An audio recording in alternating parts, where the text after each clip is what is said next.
तो पिछले एपिसोड में हमने देखा कि ऐश नॉर्डर्न रीजन जाने के लिए हर एक रीजन में ट्रैवल करता है। सबसे पहले वो होइन में जाता है, जहाँ पर वो ग्राउडन को डिफीट करके सनलाइट की प्रॉब्लम सॉल्व करता है। आगे जाके वो कैलुस रीजन जाता है, जहाँ पर उसको सरीना मिलती है और वो भी उसके साथ ट्रैवल करना स्टार्ट कर देती है। फिर वो अलोला में जाता है, जहाँ पर वो एक चैलेंजर को काफी इजीली डिफीट कर देता है। अब आगे क्या होगा ये जानने के लिए एपिसोड को एंड तक जरूर देखें। ऐश अपने नॉर्डर्न रीजन की जर्नी कंटिन्यू करता है, जहां पर वो गला रीजन पहुंच चुका था। ब्रॉक मैप निकालता है और सब मैप के अकॉर्डिंग आगे बढ़ते रहते हैं, बट उनको देखने को मिलता है कि आगे कोई रास्ता नहीं है। वहां पर एक माउंटेन था जिसके आगे काफी बड़ा समुद्र था। ऐश बोलता है तो क्या नॉर्डर्न रीजन में जाने का कोई रास्ता नहीं है। ब्रॉक बोलता है कि मैप के अकॉर्डिंग तो यहाँ पर एक टनल होनी चाहिए थी, ना कि कोई माउंटेन जिसके अंदर जाकर हम नॉर्डर्न रीजन जा सकते थे, बट यहाँ पर कोई टनल देखने को नहीं मिल रही है। ऐश बोलता है कि चलो ढूंढते हैं, वो टनल यहीं कहीं होगी। ऐश, ब्रॉक, मिस्टी और सरीना सब साथ मिलकर उस टनल को ढूंढने लगते हैं, बट उनको कहीं पे भी टनल देखने को नहीं मिलती। ऐश अपने चार्जार्ड के ऊपर बैठ के माउंटेन के पीक पे चला जाता है और वो चारों तरफ से माउंटेन को देखता है। तभी उसको एक जगह पर दो काफी बड़े पत्थर रखे हुए दिखते हैं। ऐश उस पत्थर पे ज्यादा ध्यान नहीं देता। ब्रॉक बोलता है कि वो टनल यहीं कहीं होनी चाहिए, बट वो कहीं छुपी हुई है। इसी के चलते नॉर्डर्न रीजन में जाना काफी मुश्किल कहा जाता है। ऐश को याद आता है कि उसने दो पत्थर देखे थे, जहाँ पे वो चार्जार्ड के मदद से चले जाता है और अपने हुपा को बाहर निकालकर उसको हुपा अनबाउंड फॉर्म में कन्वर्ट कर देता है। फिर सारे मचाम मिलकर उन पत्थरों को हटा देते हैं। ऐश, ब्रॉक, मिस्टी और सरीना को ये देखने को मिलता है कि टनल वहीं पे थी।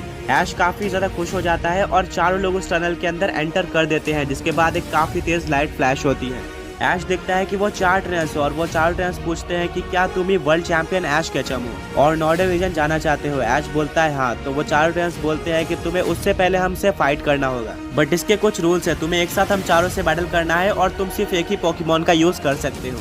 और ये पूरी टनल आगे भी काफी सारे चैलेंजेस से भरी हुई है। तुम इसके बीच में अपने पोकेमॉन्स को हील नहीं कर सकते हो। अगर बाय चांस तुम्हारे सारे 6 पोकेमॉन हार जाते हैं तो तुम इस टनल से बाहर निकाल दिए जाओगे और तुम्हारे टास्क रीसेट हो जाएंगे। तुम्हें दूसरे टास्क करने होंगे, फिर जाके तुमको एंट्री मिलने वाली है। ऐश सुनकर काफी घबरा जाता है, बट उसने अपने 6 बेस्ट पोकेमॉन लाए थे जिनके ऊपर उसको पूरा भरोसा था। बैटल स्टार्ट होती है। चारों ट्रेनर्स एक एक करके अपने पोकेमॉन्स को निकालते हैं। पहला ट्रेनर अपने पोकेमॉन की तरह अलकाज़ाम को निकालता है। सेकंड ट्रेनर के पास टायरेटार होता है। थर्ड ट्रेनर गलेट को निकालता है। वहीं पर चौथा ट्रेनर निकालता है गेंगार को। ब्रॉक बोलता है संभल के, ये काफी स्ट्रॉन्ग ट्रेनर्स लग रहे हैं। तभी चारों ट्रेनर्स अपने अपने पोकेमॉन्स को मेगा इवॉल्व भी कर लेते हैं। ब्रॉक, मिस्टी, सरीना और वो चारों ट्रेनर्स ये सोच रहे होते हैं कि ऐश अपने कौन से पोकेमॉन को यूज करेगा 6 पोकेमॉन में से। ऐश काफी ज्यादा सोचता है और भेजता है अपने ग्रिंजा को। चारों पोकेमॉन एक साथ ग्रिंजा के ऊपर अटैक कर देते हैं। ग्रिंजा सारी अटैक को डॉज कर लेता है। फिर गेंगार यूज करता है शैडो बॉल अटैक का, जो कि ग्रिंजा पे लग जाता है, जिसके चलते ग्रिंजा नीचे गिर जाता है। तभी अलकाज़ाम यूज करता है साइकिक अटैक का, बट वो ग्रिंजा पे असर नहीं करता। ग्रिंजा उठने वाला था, तभी गलेड उसके ऊपर क्लोज कॉम्बैट अटैक यूज कर देता है, जो कि सुपर इफेक्टिव था ग्रिंजा पे। तभी ग्रिंजा और ऐश मर्ज हो जाते हैं और ग्रिंजा बॉन्ड इवॉल्व हो जाता है बॉन्ड ग्रिंजा में। सरीना को इसके बारे में पता था, बट ब्रॉक और मिस्टी ये देखकर शॉक हो जाते हैं। चारों ट्रेनर्स भी ये देखकर काफी शॉक हो चुके थे। वो बोलते हैं कि अभी तक हमने काफी सारे स्पेशल ट्रेनर्स को देखा है, बट ये चीज हमने सबसे पहली बार देखी है। ब्रॉक बोलता है कि ऐश, इसका मतलब है कि यहाँ पर और भी काफी सारे स्पेशल ट्रेनर्स हैं, जिनके पास और भी काफी यूनिक फेनोमेना और एबिलिटीज है, बिल्कुल तुम्हारे बॉन्ड एवोल्यूशन के तरह। ऐश बोलता है कोई बात नहीं, हम सबको देख लेंगे। ये बैटल कंटिन्यू होती है। ग्रिंजा यूज करता है जायंट वाटर शूरिकेन का, जिससे मेगा गलेड और मेगा अलकाज़ाम हार जाते हैं और अपने बेस फॉर्म में आ जाते हैं। अब सिर्फ 2 पोकेमॉन बचे थे, जो कि थे मेगा टायरेटार और मेगा गेंगार। दोनों ही पोकेमॉन्स मिलकर ग्रिंजा के ऊपर अटैक करते हैं, बट अब ग्रिंजा की स्पीड काफी ज्यादा बढ़ चुकी थी। वो सारे अटैक को डॉज करता है और बीच बीच में उनको एरियलेस और कट अटैक का यूज करके डैमेज भी देता रहता है। चारों ही ट्रेनर्स ग्रिंजा की पावर देखकर शॉक रह जाते हैं। ग्रिंजा एक और जायंट वाटर शूरिकेन का यूज करता है, जिससे वो मेगा गेंगार को हरा देता है। अब सिर्फ एक ही पोकेमॉन बचा था, जो कि था मेगा टायरेटार। वो ग्रिंजा के ऊपर हाइपर बीम अटैक का यूज करता है। वो ट्रेनर बोलता है कि टायरेटार यही मौका है ग्रिंजा को खत्म करने का, अर्थक्वेक अटैक का यूज करो। ब्रॉक बोलता है कि ऐश, तुम्हें इससे बचना होगा, ये काफी स्ट्रॉन्ग अटैक है। ऐश अपने ग्रिंजा को बोलता है कि टायरेटार के ऊपर चले जाओ। ग्रिंजा मेगा टायरेटार के ऊपर चले जाता है और वाटर पल्स अटैक का यूज करके उसको भी डिफीट कर देता है। वो चारों ट्रेनर्स अपने हार को एक्सेप्ट करते हैं और बोलते हैं तुम एक काफी स्ट्रॉन्ग ट्रेनर हो, बट अभी तो बस शुरुआत है। आगे ध्यान से जाना, आगे और भी काफी सारे स्ट्रॉन्ग ट्रेनर्स और चैलेंजेस होने वाले हैं, और इनके बीच में तुम अपने पोकेमॉन्स को हील भी नहीं कर पाओगे। ऐश, ब्रॉक, मिस्टी और सरीना आगे बढ़ते हैं। टनल में चलते चलते अचानक से अंधेरा हो जाता है। ऐश और उसके फ्रेंड्स काफी ज्यादा डर जाते हैं। तभी काफी सारे पोकेमॉन उनके ऊपर अटैक कर देते हैं। कोई भी ये नहीं देख पा रहा था कि वो पोकेमॉन कौन से है और कहां से अटैक कर रहे हैं। तभी ऐश अपने हुपा को बाहर निकालता है। वो उसको हुपा अनबाउंड फॉर्म में कन्वर्ट कर देता है और बोलता है कि हुपा अपने रिंग का यूज करके इन सारे पोकेमॉन को टेलीपोर्ट कर दो। हुपा एक एक करके सारे पोकेमॉन को टेलीपोर्ट कर देता है और वो टनल के बाहर चले जाते हैं। ब्रॉक बोलता है कि हुपा तुम्हारा सबसे ज्यादा यूजफुल पोकेमोन है, शायद से इसी के चलते तुम पोकेमोन मास्टर चैंपियनशिप जीतोगे। ऐश और हुपा के बीच में काफी अच्छी बॉन्डिंग बन चुकी थी। ऐश, ब्रॉक, मिस्ट्री और सईना आगे बढ़ते हैं तो उनको देखने को मिलता है कि बीच में से टनल क्लोज्ड है, यहाँ से आगे नहीं जाया जा सकता। बट वहाँ पे 3 बटन्स होते हैं। तब भी पिकाचू ऐश के पास एक पेपर लेके आता है। वो पेपर नीचे ही पड़ा हुआ था। उस पेपर में लिखा हुआ था कि इस क्वेश्चन का सही आंसर देकर बटन क्लिक करो। उस पेपर में इजी मोड लिखा हुआ था और ये भी लिखा हुआ था कि तुम इसमें अपने फ्रेंड्स की मदद नहीं ले सकते हो। और क्वेश्चन ये था कि वो कौन सा पोकेमोन है जो कि अगर एक बार जायगेंटामैक्स हो सकता है तो वो अपनी जिंदगी में कभी भी इवॉल्व नहीं हो पाएगा। ऐश सोचने लगता है कि ऐसा कौन सा पोकेमोन है। तभी उसको याद आता है कि ऐश का पिकाचू भी बिना इवॉल्व हुए जायगेंटामैक्स हुआ है, तो शायद से यही आंसर होगा। ऑप्शन होते हैं म्याउथ, ईवी, पिकाचू और चार्जार्ड। पिकाचू के लिए ग्रीन बटन क्लिक करना था तो ऐश ग्रीन बटन को क्लिक कर देता है और दरवाजा खुल जाता है, यानी कि आंसर राइट था। सेकंड डोर पे ऐश को एक और पेपर देखने को मिलता है। ये मोड मीडियम मोड था और क्वेश्चन ये था कि तुम ऑब्वियसली पोकेमोन वर्ल्ड के सबसे पॉपुलर प्रोफेसर ओक को जानते होगे, बट उनका फर्स्ट नेम क्या है। ऑप्शन थे जॉन, सैम्यूल, एडम और स्टीवन।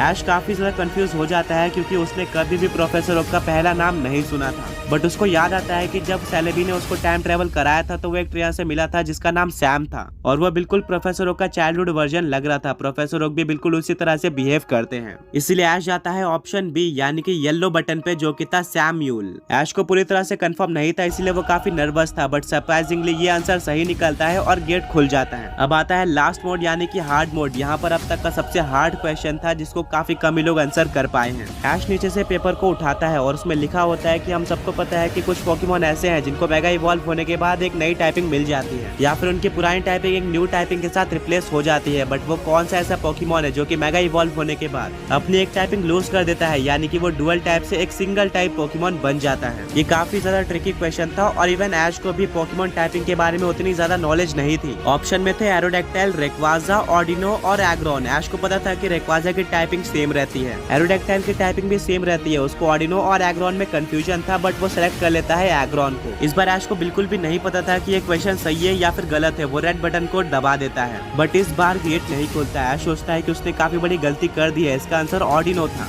बट ब्रॉक बोलता है कि नहीं, तुम्हारा आंसर सही है। एग्रॉन एक स्टील और रॉक टाइप पोकेमोन है जो कि मेगा इवॉल्व होने के बाद एक प्योर स्टील टाइप पोकेमोन बन जाता है। इसके कुछ टाइम बाद वो गेट भी खुल जाता है और ऐश, मिस्ट्री, ब्रॉक और सईना आगे बढ़ते हैं। ऐश और उसके फ्रेंड्स आगे बढ़ते हैं और उनको 3 अलग अलग रास्ते देखने को मिलते हैं। सब काफी ज्यादा कंफ्यूज हो चुके थे कि कौन से रास्ते पर जाना है। वहाँ पर एक और क्वेश्चन था जो कि यह था कि इनमें से कौन सी टाइपिंग gyarados के पास है। यहाँ पर 3 ऑप्शन थे। अगर आपका आंसर ड्रैगन टाइप है तो सामने जाओ, डार्क टाइप है तो राइट में जाओ और अगर फ्लाइंग टाइप है तो लेफ्ट में जाओ। ऐश बोलता है मुझे इसका आंसर पता है, gyarados की प्राइमरी टाइपिंग वाटर टाइप है और सेकंड टाइपिंग ड्रैगन टाइप है। वो किसी भी एंगल से फ्लाइंग और डार्क टाइप नहीं लगता। पर तभी ब्रॉक ऐश को रोक लेता है और बोलता है कि नहीं ऐश, ये सुनकर तुम शॉक हो जाओगे कि gyarados एक फ्लाइंग टाइप पोकेमोन है, क्यों है ना मिस्ट्री। मिस्ट्री भी बोलती है हाँ ब्रॉक, मेरे पास काफी टाइम से gyarados है और वो एक वाटर और फ्लाइंग टाइप पोकेमोन है। ऐश सुनकर काफी शॉक हो जाता है। वो मिस्ट्री और ब्रॉक पर ट्रस्ट करके लेफ्ट साइड में जाता है और वही सही रास्ता होता है। बाकी दोनों रास्ते बंद हो जाते हैं। ऐश ब्रॉक और मिस्ट्री को थैंक यू बोलता है। पर जैसे ही ऐश आगे बढ़ता है पूरे केव में अंधेरा हो जाता है और एक काफी पतला रास्ता देखने को मिलता है। अब ऐश को बिल्कुल अंधेरे में उस पतले रास्ते से जाना होगा। अगर ऐश वहाँ से गिर जाता है तो वो लावा में चले जाएगा। ऐश, ब्रॉक, मिस्ट्री और सईना सभी उस पतले रास्ते पे आ जाते हैं और ध्यान से आगे बढ़ते हैं। ऐश गिरने ही वाला होता है पर तभी ब्रॉक उसको बचा लेता है। वो वापस से उस रास्ते पर ऊपर आ जाता है। सभी काफी ज्यादा डरे हुए होते हैं बट कुछ टाइम बाद वो उस रास्ते को पार कर लेते हैं। ये अब तक का हार्डेस्ट चैलेंज था। पर तभी वहाँ से एक आवाज आती है। वो बोलते हैं अच्छा ऐसा क्या, पर अभी और भी ज्यादा हार्ड चैलेंजेस बाकी हैं। ऐश बोलता है कि तुम कौन हो एंड यहाँ पर और कितने चैलेंजेस बाकी है। वो ट्रेनर बोलता है कि ऐसे ही इसको हार्डेस्ट चैलेंज नहीं कहा जाता। यहाँ पर काफी सारे ट्रेनर्स की तो मौत भी हो चुकी है और कुछ ट्रेनर्स यहाँ से वापस भी नहीं जा पाए हैं। ऐश को प्रोफेसर ओक की बात याद आती है और वो सोचता है कि मुझे सोच समझ के यहाँ पे आना चाहिए था। इस बैटल में मैं 6 पोकेमोन्स का यूज कर सकता हूँ, वहीं पर सिर्फ तुम एक ही पोकेमोन का यूज कर सकते हो जिसका यूज करके तुम्हें मुझे हराना होगा। बट अगर तुम मुझसे बाय चांस हार जाते हो तो तुम्हें इस केव से बाहर निकाल दिया जाएगा और तुम्हें वापस से सारे टास्क कंप्लीट करके यहाँ पर आना होगा। ऐश पोकेमोन बैटल्स में काफी कॉन्फिडेंट होता है। ब्रॉक बोलता है कि ऐश अपने स्ट्रॉन्गेस्ट पोकेमोन का यूज करो। इस बार ऐश अपने पिकाचू का यूज करता है। उस ट्रेनर का सबसे पहला पोकेमोन स्टीलिक्स होता है जिसको वो मेगा इवॉल्व कर लेता है मेगा स्टीलिक्स में। पिकाचू वोल्ट टैकल का यूज करके उस स्टीलिक्स को डिफीट कर देता है। उस ट्रेनर का नेक्स्ट पोकेमोन होता है गार्चॉम्प। अगेन वो अपने गार्चॉम्प को मेगा इवॉल्व कर देता है मेगा गार्चॉम्प में। ब्रॉक बोलता है कि लगता है इस टनल में जितने भी ट्रेनर्स हैं उन सारे ट्रेनर्स के पास ऐसे पोकेमोन है जो कि मेगा इवॉल्व हो सकते हैं और वो उनको मेगा इवॉल्व भी कर लेते हैं। वोल्ट्रिया बोलता है तुमने बिल्कुल ठीक कहा। ऐश अपने पिकाचू को वोल्ट टैकल यूज करने बोलता है दोबारा से, बट ये गार्चम्प पे असर नहीं करता क्योंकि वो एक ग्राउंड टाइप पोकेमॉन है। गार्चम्प यूज करता है अर्थक्वेक अटैक का, जो कि पिकाचू पे सुपर इफेक्टिव था और इससे पिकाचू को काफी डैमेज पड़ता है। फिर ऐश पिकाचू को क्विक अटैक और आयरन टेल का कॉम्बिनेशन यूज करने बोलता है, जिसको गार्चम्प डॉज कर लेता है, पर पीछे से ऐश का पिकाचू वापस से आयरन टेल का यूज करके गार्चम्प को हरा देता है। वोल्ट्रिया बोलता है कि मैंने इस टनल में सबसे पहली बार किसी ट्रेन के पास एक अनइवॉल्व पोकेमॉन को देखा है। मुझे लगा तुम वीक होगे, बट मैं गलत था। मेरे सबसे स्ट्रॉन्ग पोकेमॉन्स आने वाले हैं। वो अपने नेक्स्ट पोकेमॉन की तरह शाइनी सेलेमेंट्स को भेजता है, जिसको अगेन वो मेगा इवॉल्व कर देता है। ऐश का पिकाचू एक थंडर अटैक का यूज करके उसको डिफीट कर देता है। अब उस ट्रेन के 3 पोकेमॉन्स हार चुके थे और वो अपने नेक्स्ट पोकेमॉन की तरह भेजता है गैराडोस को, जिसको वो मेगा इवॉल्व कर देता है। ऐश बोलता है कि पिकाचू यह हमारे लिए काफी इजी होने वाला है और वो पिकाचू को थंडर अटैक यूज करने बोलता है, बट उसका गैराडोस पे बिल्कुल भी असर नहीं पड़ता, जिसको देखकर ऐश, ब्रॉक, मिस्टी और सैना काफी ज्यादा शॉक हो जाते हैं, क्योंकि गैराडोस एक वाटर टाइप पोकेमॉन है जिसके ऊपर इलेक्ट्रिक टाइप सुपर इफेक्टिव है, बट ये गैराडोस अलग था। वोल्ट्रिया बोलता है कि मैंने अपने गैराडोस को नॉर्थ रीजन के एक स्पेशल जगह से पकड़ा है, जिसको तुम आगे देखोगे, बट मैं ज्यादा हिंट नहीं दूंगा। पिकाचू आयरन टेल का यूज करता है, वहीं पर गैराडोस यूज करता है हाइड्रो पंप का। दोनों ही अटैक टकरा जाते हैं और कोई भी नहीं हारता। फिर पिकाचू यूज करता है क्विक अटैक का, जो कि गैराडोस पे लगता है। गैराडोस एक्वा टेल का यूज करने वाला होता है, पर तभी पिकाचू उसके सर पे आयरन टेल मार देता है, जिससे गैराडोस भी हार जाता है। अब उस टाइम के 4 पोकेमॉन हार चुके थे। वो अपने 5वें पोकेमॉन की तरह भेजता है सेप्टाइल को। अगेन वो उसको मेगा इवॉल्व कर देता है। मेगा सेप्टाइल यूज करता है लीफ स्टॉर्म का, जिसको ऐश का पिकाचू काउंटर शील्ड अटैक का यूज करके डॉज कर लेता है। ये देखकर वो ट्रेन काफी ज्यादा इंप्रेस होता है। फिर ऐश का पिकाचू यूज करता है थंडर का, जिससे मेगा सेप्टाइल हार जाता है। ऐश पूरी तरह से उस ट्रेन पे डोमिनेट कर था। फिर वो ट्रेन अपने लास्ट पोकेमॉन की तरह भेजता है ब्लेजिकन। वो बोलता है कि ये मेरा स्ट्रॉन्गेस्ट पोकेमॉन है, जिसको तुम इतना इजीली नहीं हरा पाओगे। वो ब्लेजिकन को मेगा इवॉल्व कर देता है मेगा ब्लेजिकन में। ऐश बोलता है कि हम इसे भी काफी इजीली हरा लेंगे। वो पिकाचू को थंडर अटैक यूज करने बोलता है, जिसको ब्लेजिकन डॉज कर लेता है और देखते ही देखते वो पिकाचू के ऊपर ब्लेज किक अटैक का यूज कर देता है। ब्लेजिकन की स्पीड काफी ज्यादा थी, पिकाचू उसको देख भी नहीं पा रहा था। ब्लेजिकन पिकाचू को काफी कमजोर कर देता है, पर तभी ऐश अपने जी रिंग को बाहर निकालता है और बोलता है कि हमने एक स्ट्रेटेजी का यूज करके मास्टर टूर्नामेंट में ऐसे ही एक काफी ज्यादा फास्ट पोकेमॉन को डिफीट किया था और वो पिकाचू को 10 मिलियन थंडरबोल्ट का यूज करता है। यह अटैक आज तक कोई भी पोकेमॉन डॉज नहीं कर पाया है और इसका डैमेज भी काफी ज्यादा है। ब्लेजिकन इस अटैक को सह लेता है, वो हारता नहीं है, जिसको देखकर ऐश और उसके सारे फ्रेंड शॉक हो जाते हैं। बट कुछ टाइम बाद ब्लेजिकन जमीन पर गिर जाता है और ऐश इस ट्रेन को डिफीट कर देता है। वो ट्रेन बोलता है कि मैं बोलना तो नहीं चाहता, पर तुम एक काफी स्ट्रॉन्ग ट्रेनर हो, बट ये चैलेंजेस तो कुछ भी नहीं थे। अब चैलेंजेस का लेवल अप होने वाला है। अगर तुम इनको पूरा कर पाते हो तभी तुम नॉर्दर्न रीजन जा सकते हो। ऐश, ब्रॉक, मिस्टी और सैना आगे बढ़ते हैं। वहाँ पर उनको एक बोर्ड देखने को मिलता है जहाँ पर लिखा होता है सेकंड लास्ट पजल, यानी कि सिर्फ 2 चैलेंजेस बाकी थे और उनको सामने एक गेट दिख रहा था। ऐश काफी ज्यादा एक्साइटेड होकर आगे भाग जाता है, पर तभी वो काफी ज्यादा बुरी तरीके से फिसल के एक पत्थर पे लड़ जाता है। उसको देखने को मिलता है कि नीचे की पूरी जमीन आइस से बनी हुई है और उनको स्केटिंग करके सही वाले पत्थर पे जाकर उस गेट से बाहर निकलना होगा। ये काफी टफ चैलेंज था क्योंकि हर बार ऐश, ब्रॉक, मिस्टी और सैना गलत पत्थर पे चले जाते थे स्केट करके। इसको पार करने में ऐश को 2-3 घंटे लग जाते हैं, बट फाइनली वो गेट के पास पहुंचकर उससे बाहर निकल जाता है। ऐश काफी ज्यादा कंफ्यूज हो जाता है क्योंकि उसने कभी भी प्रोफेसर ओक का पहला नाम नहीं सुना था। बोर्ड पे लिखा होता है कि बिना किसी पोकेमॉन को हील किए हुए इन सारे 100 पोकेमॉन्स को हराकर आखिरी चैलेंज पर जाओ। यहाँ पर ऐश अपने सारे 6 पोकेमॉन्स का यूज कर सकता था, बट अगर वो हार जाते तो वो दोबारा यूज नहीं कर सकता था उनको टनल में। इन सारे 100 पोकेमॉन्स को हराते हराते ऐश का पिकाचू और ग्रीनिंजा हार जाते हैं। चार्जार्ड भी काफी ज्यादा इंजर्ड हो चुका था, इसीलिए ऐश अपने आर्सेस को बाहर निकालता है और सारे पोकेमॉन को लगातार हरा देता है और पहुंच जाता है लास्ट चैलेंज में, जो कि अब तक का सबसे हार्ड चैलेंज था। यहाँ पर एक काफी तेज लाइट फ्लैश होती है और सामने से आता है आयरन मास्क। ऐश उसको पहचान जाता है क्योंकि उसने ऑलरेडी इसको Pokemon movie Celebi the voice of forest में देख रखा था। ये काफी एविल कैरेक्टर था जो कि अपने डार्क बॉल का यूज करके पोकेमॉन्स को एविल बना देता था, जिससे वो पहले से कहीं ज्यादा स्ट्रॉन्ग और आउट ऑफ कंट्रोल हो जाते थे। ऐश को इस ट्रेनर के साथ 6-on-6 बैटल करनी थी, बट प्रॉब्लम ये थी कि अब ऐश के पास सिर्फ और सिर्फ 4 पोकेमॉन बचे हुए थे। ऐश कोई भी रिस्क नहीं लेना चाहता था, इसीलिए ये बैटल स्टार्ट होती है और वो अपने सबसे पहले पोकेमॉन की तरह भेजता है शाइनी म्यूटू को। ये देखकर आयरन मास्क काफी ज्यादा शॉक हो जाता है, बट वो निकालता है अपने सीजोर को। ये कोई नॉर्मल सीजोर नहीं था, बट ये एक एविल सीजोर था जो कि नॉर्मल सीजोर से कहीं ज्यादा पावरफुल है। आयरन मास्क इसको मेगा इवॉल्व भी कर देता है मेगा एविल सीजोर में। म्यूटू और मेगा सीजोर में बैटल होती है। दोनों ही पोकेमॉन से एक दूसरे को काफी अच्छी टक्कर देते हैं, बट आखिर में शाइनी म्यूटू एक लेजेंडरी था तो वो ऑब्वियसली सीजोर को हरा ही देता है। फिर आयरन मास्क भेजता है अपने टायरेनिटार को। ये भी एविल टायरेनिटार था। आयरन मास्क इसको भी मेगा इवॉल्व कर देता है मेगा टायरेनिटार में। ब्रॉक बोलता है कि आज संभल के, मेगा टायरेनिटार के बेस्ट 700 है और ये तुम्हारे शाइनी म्यूटू को अच्छी खासी टक्कर दे सकता है। दोनों ही पोकेमॉन में बैटल स्टार्ट होती है। एविल टायरेनिटार अनस्टॉपेबल था, वो म्यूटू को काफी डैमेज देता है।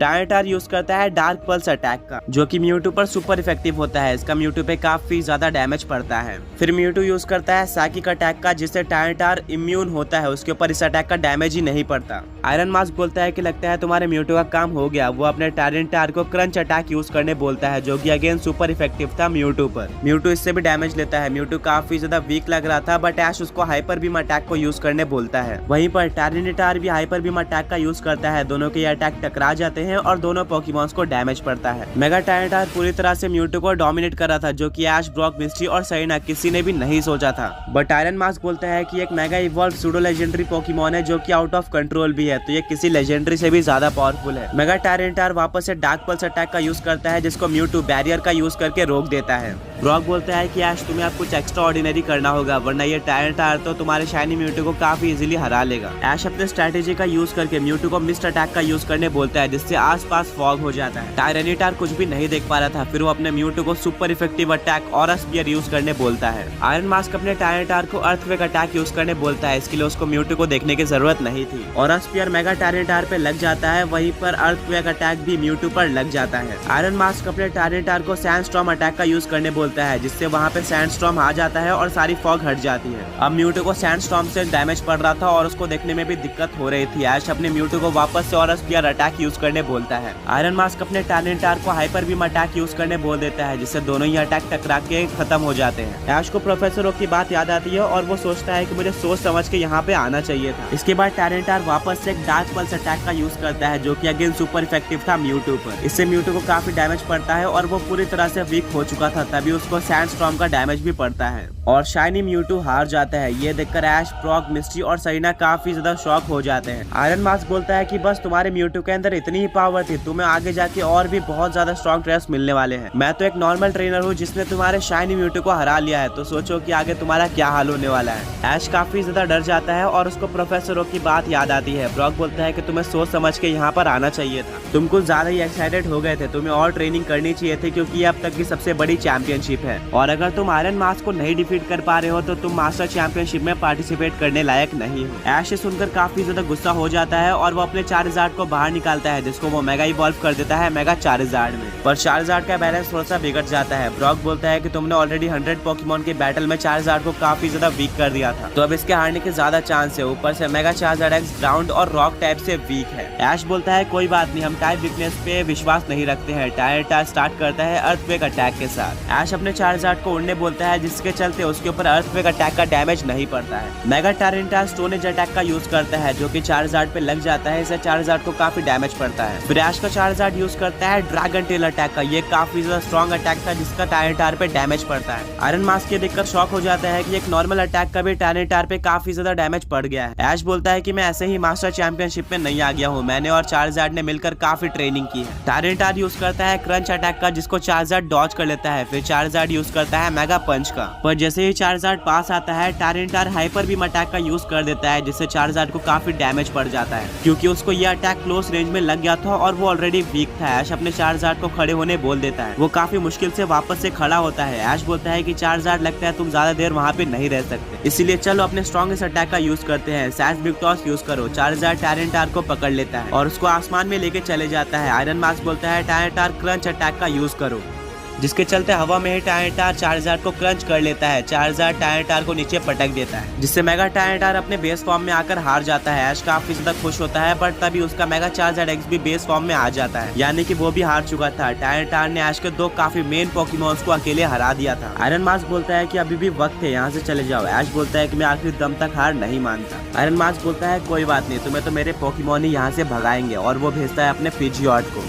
आयरन मास्क अपने पिजियॉट को मेगा इवॉल्व कर देता है मेगा पिजियॉट में। इसके काउंटर में ऐश भेजता है अपने पिकाचू को। पिजियॉट यूज करता है क्विक अटैक का, जिसको पिकाचू काफी इजीली डॉज कर लेता है, और यूज करता है थंडर का। इससे मेगा पिजियॉट को काफी डैमेज पड़ता है। फिर मेगा पिजियॉट यूज करता है एजिलिटी का, जिससे उसकी स्पीड काफी ज्यादा बढ़ जाती है। वहीं पर ऐश अपने पिकाचू को वोल्ट टैकल यूज करने बोलता है, जिसको पिजियॉट डॉज करने वाला था, बट वो अटैक पिजियॉट पर लग जाता है।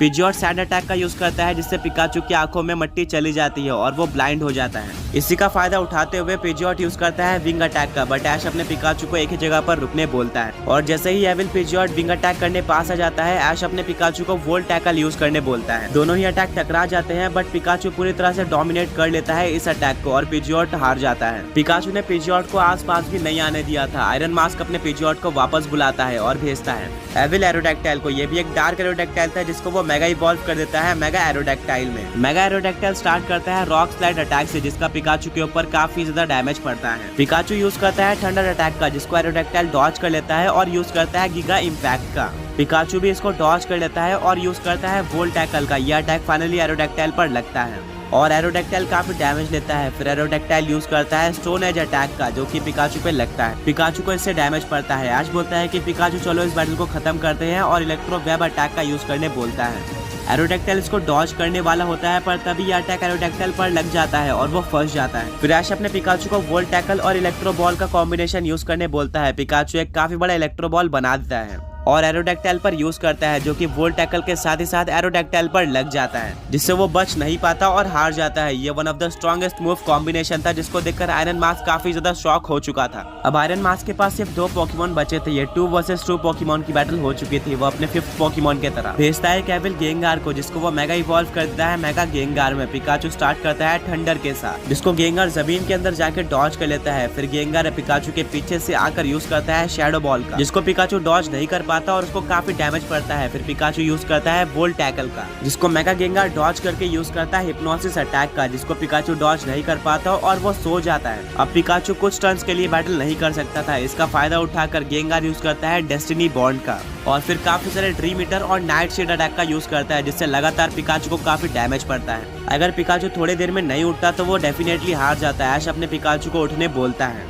पिकाचू को ऐश की आवाज सुनाई दे देती है और वो उठ जाता है बट अब पिकाचू काफी ज्यादा वीक हो चुका था। ऐश बोलता है कि अब हमें अपने लास्ट अटैक का यूज करना ही होगा। वो अपने जी रिंग को बाहर निकालता है और यूज करता है जी मूव यानी कि 10 मिलियन थंडरबोल्ट। गेंगार इसको काफी डॉज करने की कोशिश करता है बट आज तक इस अटैक को कोई भी डॉज नहीं कर पाया, इसीलिए यह अटैक मेगा गेंगार पर लग जाता है और गेंगार हार जाता है। ऐश काफी ज्यादा खुश हो चुका था पर तभी ब्रॉक बोलता है रुको ऐश और ऐश का पिकाचू हार जाता है। ब्रॉक बोलता है कि गेंगार ने उसके ऊपर डेस्टिनी बॉन्ड का यूज किया, इससे अगर वो मूव यूज करने वाला पोकेमॉन हार जाता है तो तुम्हारा पोकेमॉन भी ऑटोमेटिकली हार जाएगा। अब दोनों ही ट्रेनर्स के पास सिर्फ एक पोकेमॉन बचे हुए थे।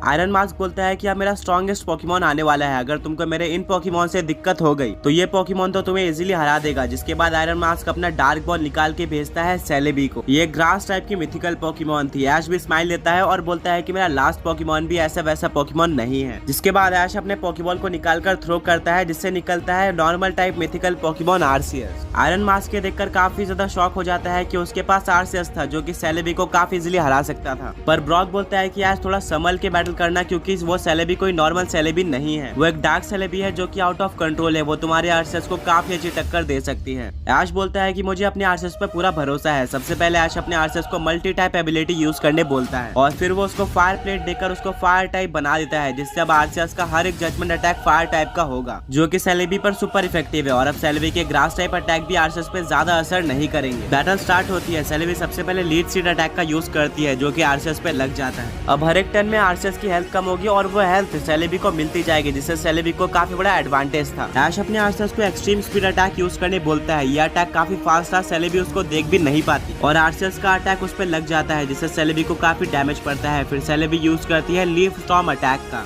इसका आरसीएस पे ज्यादा डैमेज नहीं पड़ता। फिर आरसीएस यूज करता है हाइपर बीम अटैक का जिसका सेलेबी पे काफी डैमेज पड़ जाता है। आयरन मास्क दिखता है कि ये बैटल पूरी तरह से वन साइडेड जा रही थी जहाँ पर आरसीएस डोमिनेट कर रहा था। अगर उसको जीतना है तो उसको कुछ ना कुछ करना पड़ेगा, इसलिए वो अपने सेलेबी को कंफ्यूजन अटैक यूज करने बोल देता है जिसको आरसीएस डॉज करने जाता है बट उसके ऊपर वो अटैक लग जाता है। अब आरसीएस कंफ्यूज हो चुका था। ऐश अपने आरसीएस को बोलता है चलो इस बैटल को खत्म करते हैं जजमेंट अटैक का यूज करके। बट ऐश ये देखकर शॉक हो जाता है कि आरसीएस काफी अजीब तरीके से बिहेव कर रहा था और वो खुद के ऊपर ही अटैक कर लेता है। ये चीज काफी देर तक चलती है। सेलेबी भी आरसीएस के ऊपर अटैक करती रहती है जिससे आरसीएस काफी वीक होते जाता है। ब्रॉक बोलता है कि ऐश तुम्हें इससे निकलने का कोई रास्ता निकालना पड़ेगा वरना आरसीएस काफी जल्दी हार जाएगा और तुम्हें अपनी जर्नी वापस स्टार्ट करनी होगी। ऐश आरसीएस आर्सेस को काफी तेज आवाज देता है जो कि आर्सेस को सुनाई दे देती है और आर्सेस नॉर्मल हो जाता है। आयरन मास्क ऐश और आर्सेस के बीच में बॉन्डिंग देखकर काफी ज्यादा शॉक रह जाता है, बट फिर ऐश अपने आर्सेस को हीलिंग विश अटैक यूज करने बोलता है जिससे उसकी एचपी वापस से रिकवर हो जाती है। आयरन मास्क भी अपने सेलेबी को रिकवर यूज करने बोल देता है जिससे सेलेबी की भी पूरी हेल्थ रिकवर हो जाती है। दोनों ही पोकेमॉन्स वापस से फुल एचपी पे आ जाते हैं। ऐश अपने आर्सेस को फायर टाइप का जजमेंट अटैक यूज करने बोलता है। आयरन मास्क सेलेबी को इस अटैक को डॉज करने बोलता है, बट वो इस अटैक को डॉज नहीं कर पाती और उस पर काफी डैमेज पड़ जाता है। सेलेबी काफी वीक हो चुकी थी। आयरन मास्क सेलेबी को वापस से कंफ्यूजन अटैक यूज करने बोलता है आर्सियस पे, बट ऐश अपने आर्सियस को हाइपर वॉइस अटैक का यूज करने बोलता है जिससे आर्सियस काफी तेज आवाज निकालता है और इससे कंफ्यूजन आर्सियस पे नहीं लगता, वो बीच में ही खत्म हो जाता है। आयरन मास्क ऐश की स्ट्रेटेजी देखकर काफी ज्यादा शॉक हो जाता है। ऐश अपने आर्सियस को हाइपर बीम यूज करने बोलता है जिसको सेलेबी डॉज करने जाती है, बट वो डॉज नहीं कर पाती और उसको डैमेज पड़ जाता है जिससे वो काफी वीक हो जाती है। ब्रॉक, मिस्टी और सरीना बोलते हैं कि यही मौका है ऐश, उसको अभी के अभी खत्म कर दो और battle Jeet low, but iron mask बोलता है सेलेबी अब हमें अपना लास्ट वेपन यूज करना पड़ेगा और वो सेलेबी को पेरी सॉन्ग यूज करने बोल देता है जिससे आर्सेस को कुछ भी नहीं होता है। ऐश बोलता है कि क्या यही तुम्हारा लास्ट वेपन है? आयरन मास्क एक स्माइल देता है और बोलता है कि रुको ऐश, अभी इसका इफेक्ट दिखना बाकी है। ब्रॉक बोलता है कि ऐश ये काफी खतरनाक अटैक है जिसके चलते तुम्हारा आर्सेस अपने आप 3 टर्न में हार जाएगा। अगर तुम सेलेबी को 3 टर्न में नहीं हरा पाते, तुम्हें किसी भी तरह से सेलेबी को 3 टर्न में हराना होगा, वरना तुम ये बैटल ऑटोमेटिकली हार जाओगे। ऐश अपने आर्चर्स को हाइपर बीम अटैक यूज करने बोलता है जिसको सेलेबी एजिलिटी का यूज करके डॉज कर लेती है। सेलेबी अपनी स्पीड काफी ज्यादा बढ़ा चुकी थी, इसीलिए अब उस पर अटैक लगना काफी मुश्किल था। आर्चर्स ने अपना पहला टर्न वेस्ट कर दिया था, अब उसको 2 टर्न में सेलेबी को हराना था। ऐश आर्चर्स को एक्सट्रीम स्पीड अटैक यूज करने बोलता है, बट सेलेबी यूज कर देती है सेफ गार्ड अटैक का, जिससे उसके सामने एक बैरियर आ जाता है जिसके साथ आर्चर्स टकरा जाता है और सेकंड टर्न भी वेस्ट हो जाती है। आयरन मास्क बोलता है कि बस एक टर्न और अब मैं ये बैटल जीत जाऊंगा, तुम्हें यहाँ से बाहर निकाला जाएगा। ऐश काफी ज्यादा डर जाता है और वो आर्चर्स को बोलता है कि अब अपने फुल पावर में जजमेंट अटैक का यूज करो। आयरन मास्क अपने सेलेबी को एजिलिटी अटैक का यूज करने बोलता है जिससे दोबारा से उसकी स्पीड काफी ज्यादा बढ़ जाती है और वो एक एक करके सारे जजमेंट अटैक के मीटियोर को डॉज करते जाती है। ब्रॉक बोलता है कि ऐसे तो तुम हार जाओगे। ऐश भी काफी डर जाता है। ऐश बोलता है कि आर्सियस अपनी फुल पावर का यूज करो। आर्सियस और भी काफी सारे मीटियोर शूट कर देता है। सेलेबी सबको डॉज करती रहती है, पर लास्ट में उसको थोड़ा सा एक मीटियोर लग जाता है। नॉर्मली तो एक मीटियोर से कुछ भी नहीं होता, बट आर्सियस ने अपने फुल पावर का यूज करके मीटियोर यूज किया था और वो अटैक फायर टाइप भी था जिसके चलते सेलेबी इसको सहन नहीं पाती और वो हार जाती है। आयरन मास्क काफी शॉक हो जाता है क्योंकि उसने इतना पावरफुल अटैक आज तक अपने पूरे जर्नी में नहीं देखा था। ऐश को बिलीव नहीं होता कि वो जीत चुका है क्योंकि वो काफी करीब था हारने के और उसको टास्क वापस करने पड़ जाते। ब्रॉक, मिस्टी, सरीना तीनों ही ऐश को चीयर करने लगते हैं। ऐश को विश्वास हो जाता है कि वो इस बैटल को जीत चुका है और वो जाकर आर्सियस को गले लग जाता है। वो बोलता है कि तुम्हारे बिना मैं इस बैटल को कभी भी नहीं जीत पाता। आयरन मास्क बोलता है कि तुमने अपने आर्सियस को काफी अच्छी ट्रेनिंग दी है, मैं अपने डिफीट को एक्सेप्ट करता हूँ और अब क्योंकि ये लास्ट चैलेंज था तो तुम इस टनल से बाहर जाकर नॉर्डर्न रीजन में अपनी जर्नी ट्रैवल कर सकते हो। ऐश काफी ज्यादा खुश होता है, बट उसके पहले वो बोलता है कि तुम्हें अपने सारे पोकेमॉन रिलीज करने होंगे।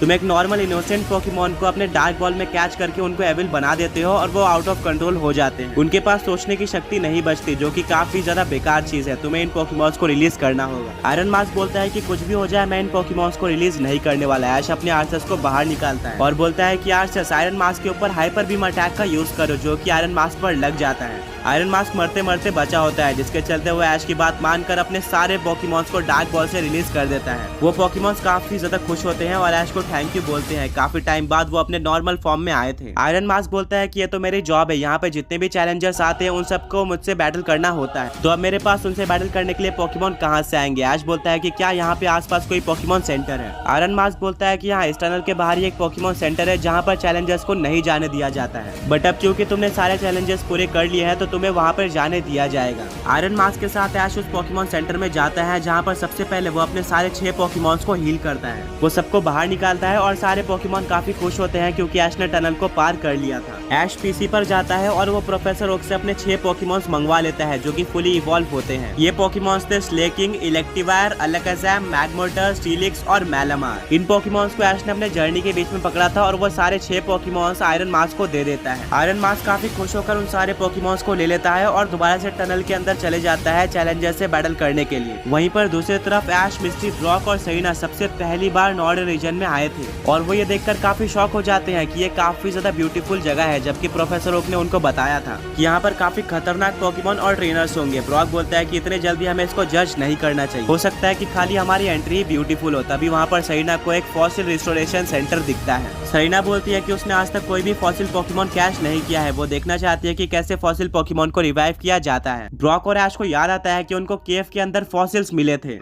ऐश और ब्रॉक को याद आता है कि उनको केव के अंदर फॉसिल्स मिले थे। दोनों ही बोलते हैं क्यों ना हम जर्नी पे जाने से पहले अपने फॉसिल्स को रिस्टोर कर लेते हैं और देखते हैं कि हमारे पास कौन सा फॉसिल पोकेमॉन है। इससे सेरेना भी अपने जर्नी में सबसे पहली बार फॉसिल पोकेमॉन को रिवाइव होते हुए देख सकती है। दोनों ही फॉसिल रिस्टोरेशन सेंटर में चले जाते हैं। सबसे पहले ब्रॉक अपने फॉसिल को मशीन में रखता है, फिर ऐश भी अपने फॉसिल को वहाँ पर रख देता है। वहाँ पर काम करने वाले लोग बोलते हैं कि 5 घंटे बाद यहाँ पर वापिस आना, तुम्हारा फॉसिल पोकेमॉन रिस्टोर हो चुका होगा और तुम्हें मिल जाएगा। वैसे तुम कहाँ से आए हो, तुम लोग यहाँ के नहीं दिख रहे। ऐश और ब्रॉक बोलते हैं कि हम लोग कैंटो रीजन से आए हैं। वो आदमी बोलता है कि कैंटो रीजन, यहाँ से तो काफी टाइम बाद ट्रेनर्स आए हैं। ऐश बोलता है कि यहाँ पर क्या इससे पहले भी कोई कैंटो ट्रेनर आ चुका है। वो बोलता है हाँ, 10 साल पहले यहाँ पर एक कैंटो ट्रेनर आया था, बट उसके बाद वो हमें दोबारा देखने को नहीं मिला। ऐश और ब्रॉक ये सुनकर काफी शॉक हो जाते हैं, बट वो उस आदमी से पूछते हैं कि क्या तुम बता सकते हो कि हमारे फॉसिल से कौन सा पोकेमॉन रिस्टोर होगा। वर्कर बोलता है कि अभी तो मैं कुछ नहीं बता सकता, जब ये 5 घंटे बाद रिवाइव हो जाएंगे तभी हमको पता चल पाएगा। ऐश और ब्रॉक नॉर्डर्न रीजन के सिटी में थोड़ा घूमकर टाइम पास करते हैं और 5 घंटे बाद वापस से फॉसिल रिस्टोरेशन सेंटर में जाते हैं। सबसे पहले ब्रॉक का फॉसिल रिवाइव हुआ था। उस मशीन में से काफी तेज लाइट निकलती है और उसमें से एक पोकेमॉन निकलता है जो कि होता है रॉक और वाटर टाइप पोकेमॉन काबूटॉप्स। मिस्टी इसको देखकर काफी ज्यादा शॉक हो जाती है और बोलती है कि मुझे ये पोकेमॉन चाहिए क्योंकि एक वाटर टाइप पोकेमॉन है। ब्रॉक बोलता है नहीं, ये एक रॉक टाइप पोकेमॉन भी है, मैं तुम्हें ये पोकेमॉन नहीं दे सकता, बट अगर मुझे दोबारा कोई फॉसिल मिलता है तो मैं डेफिनेटली ये पोकेमॉन तुम्हें दे दूंगा।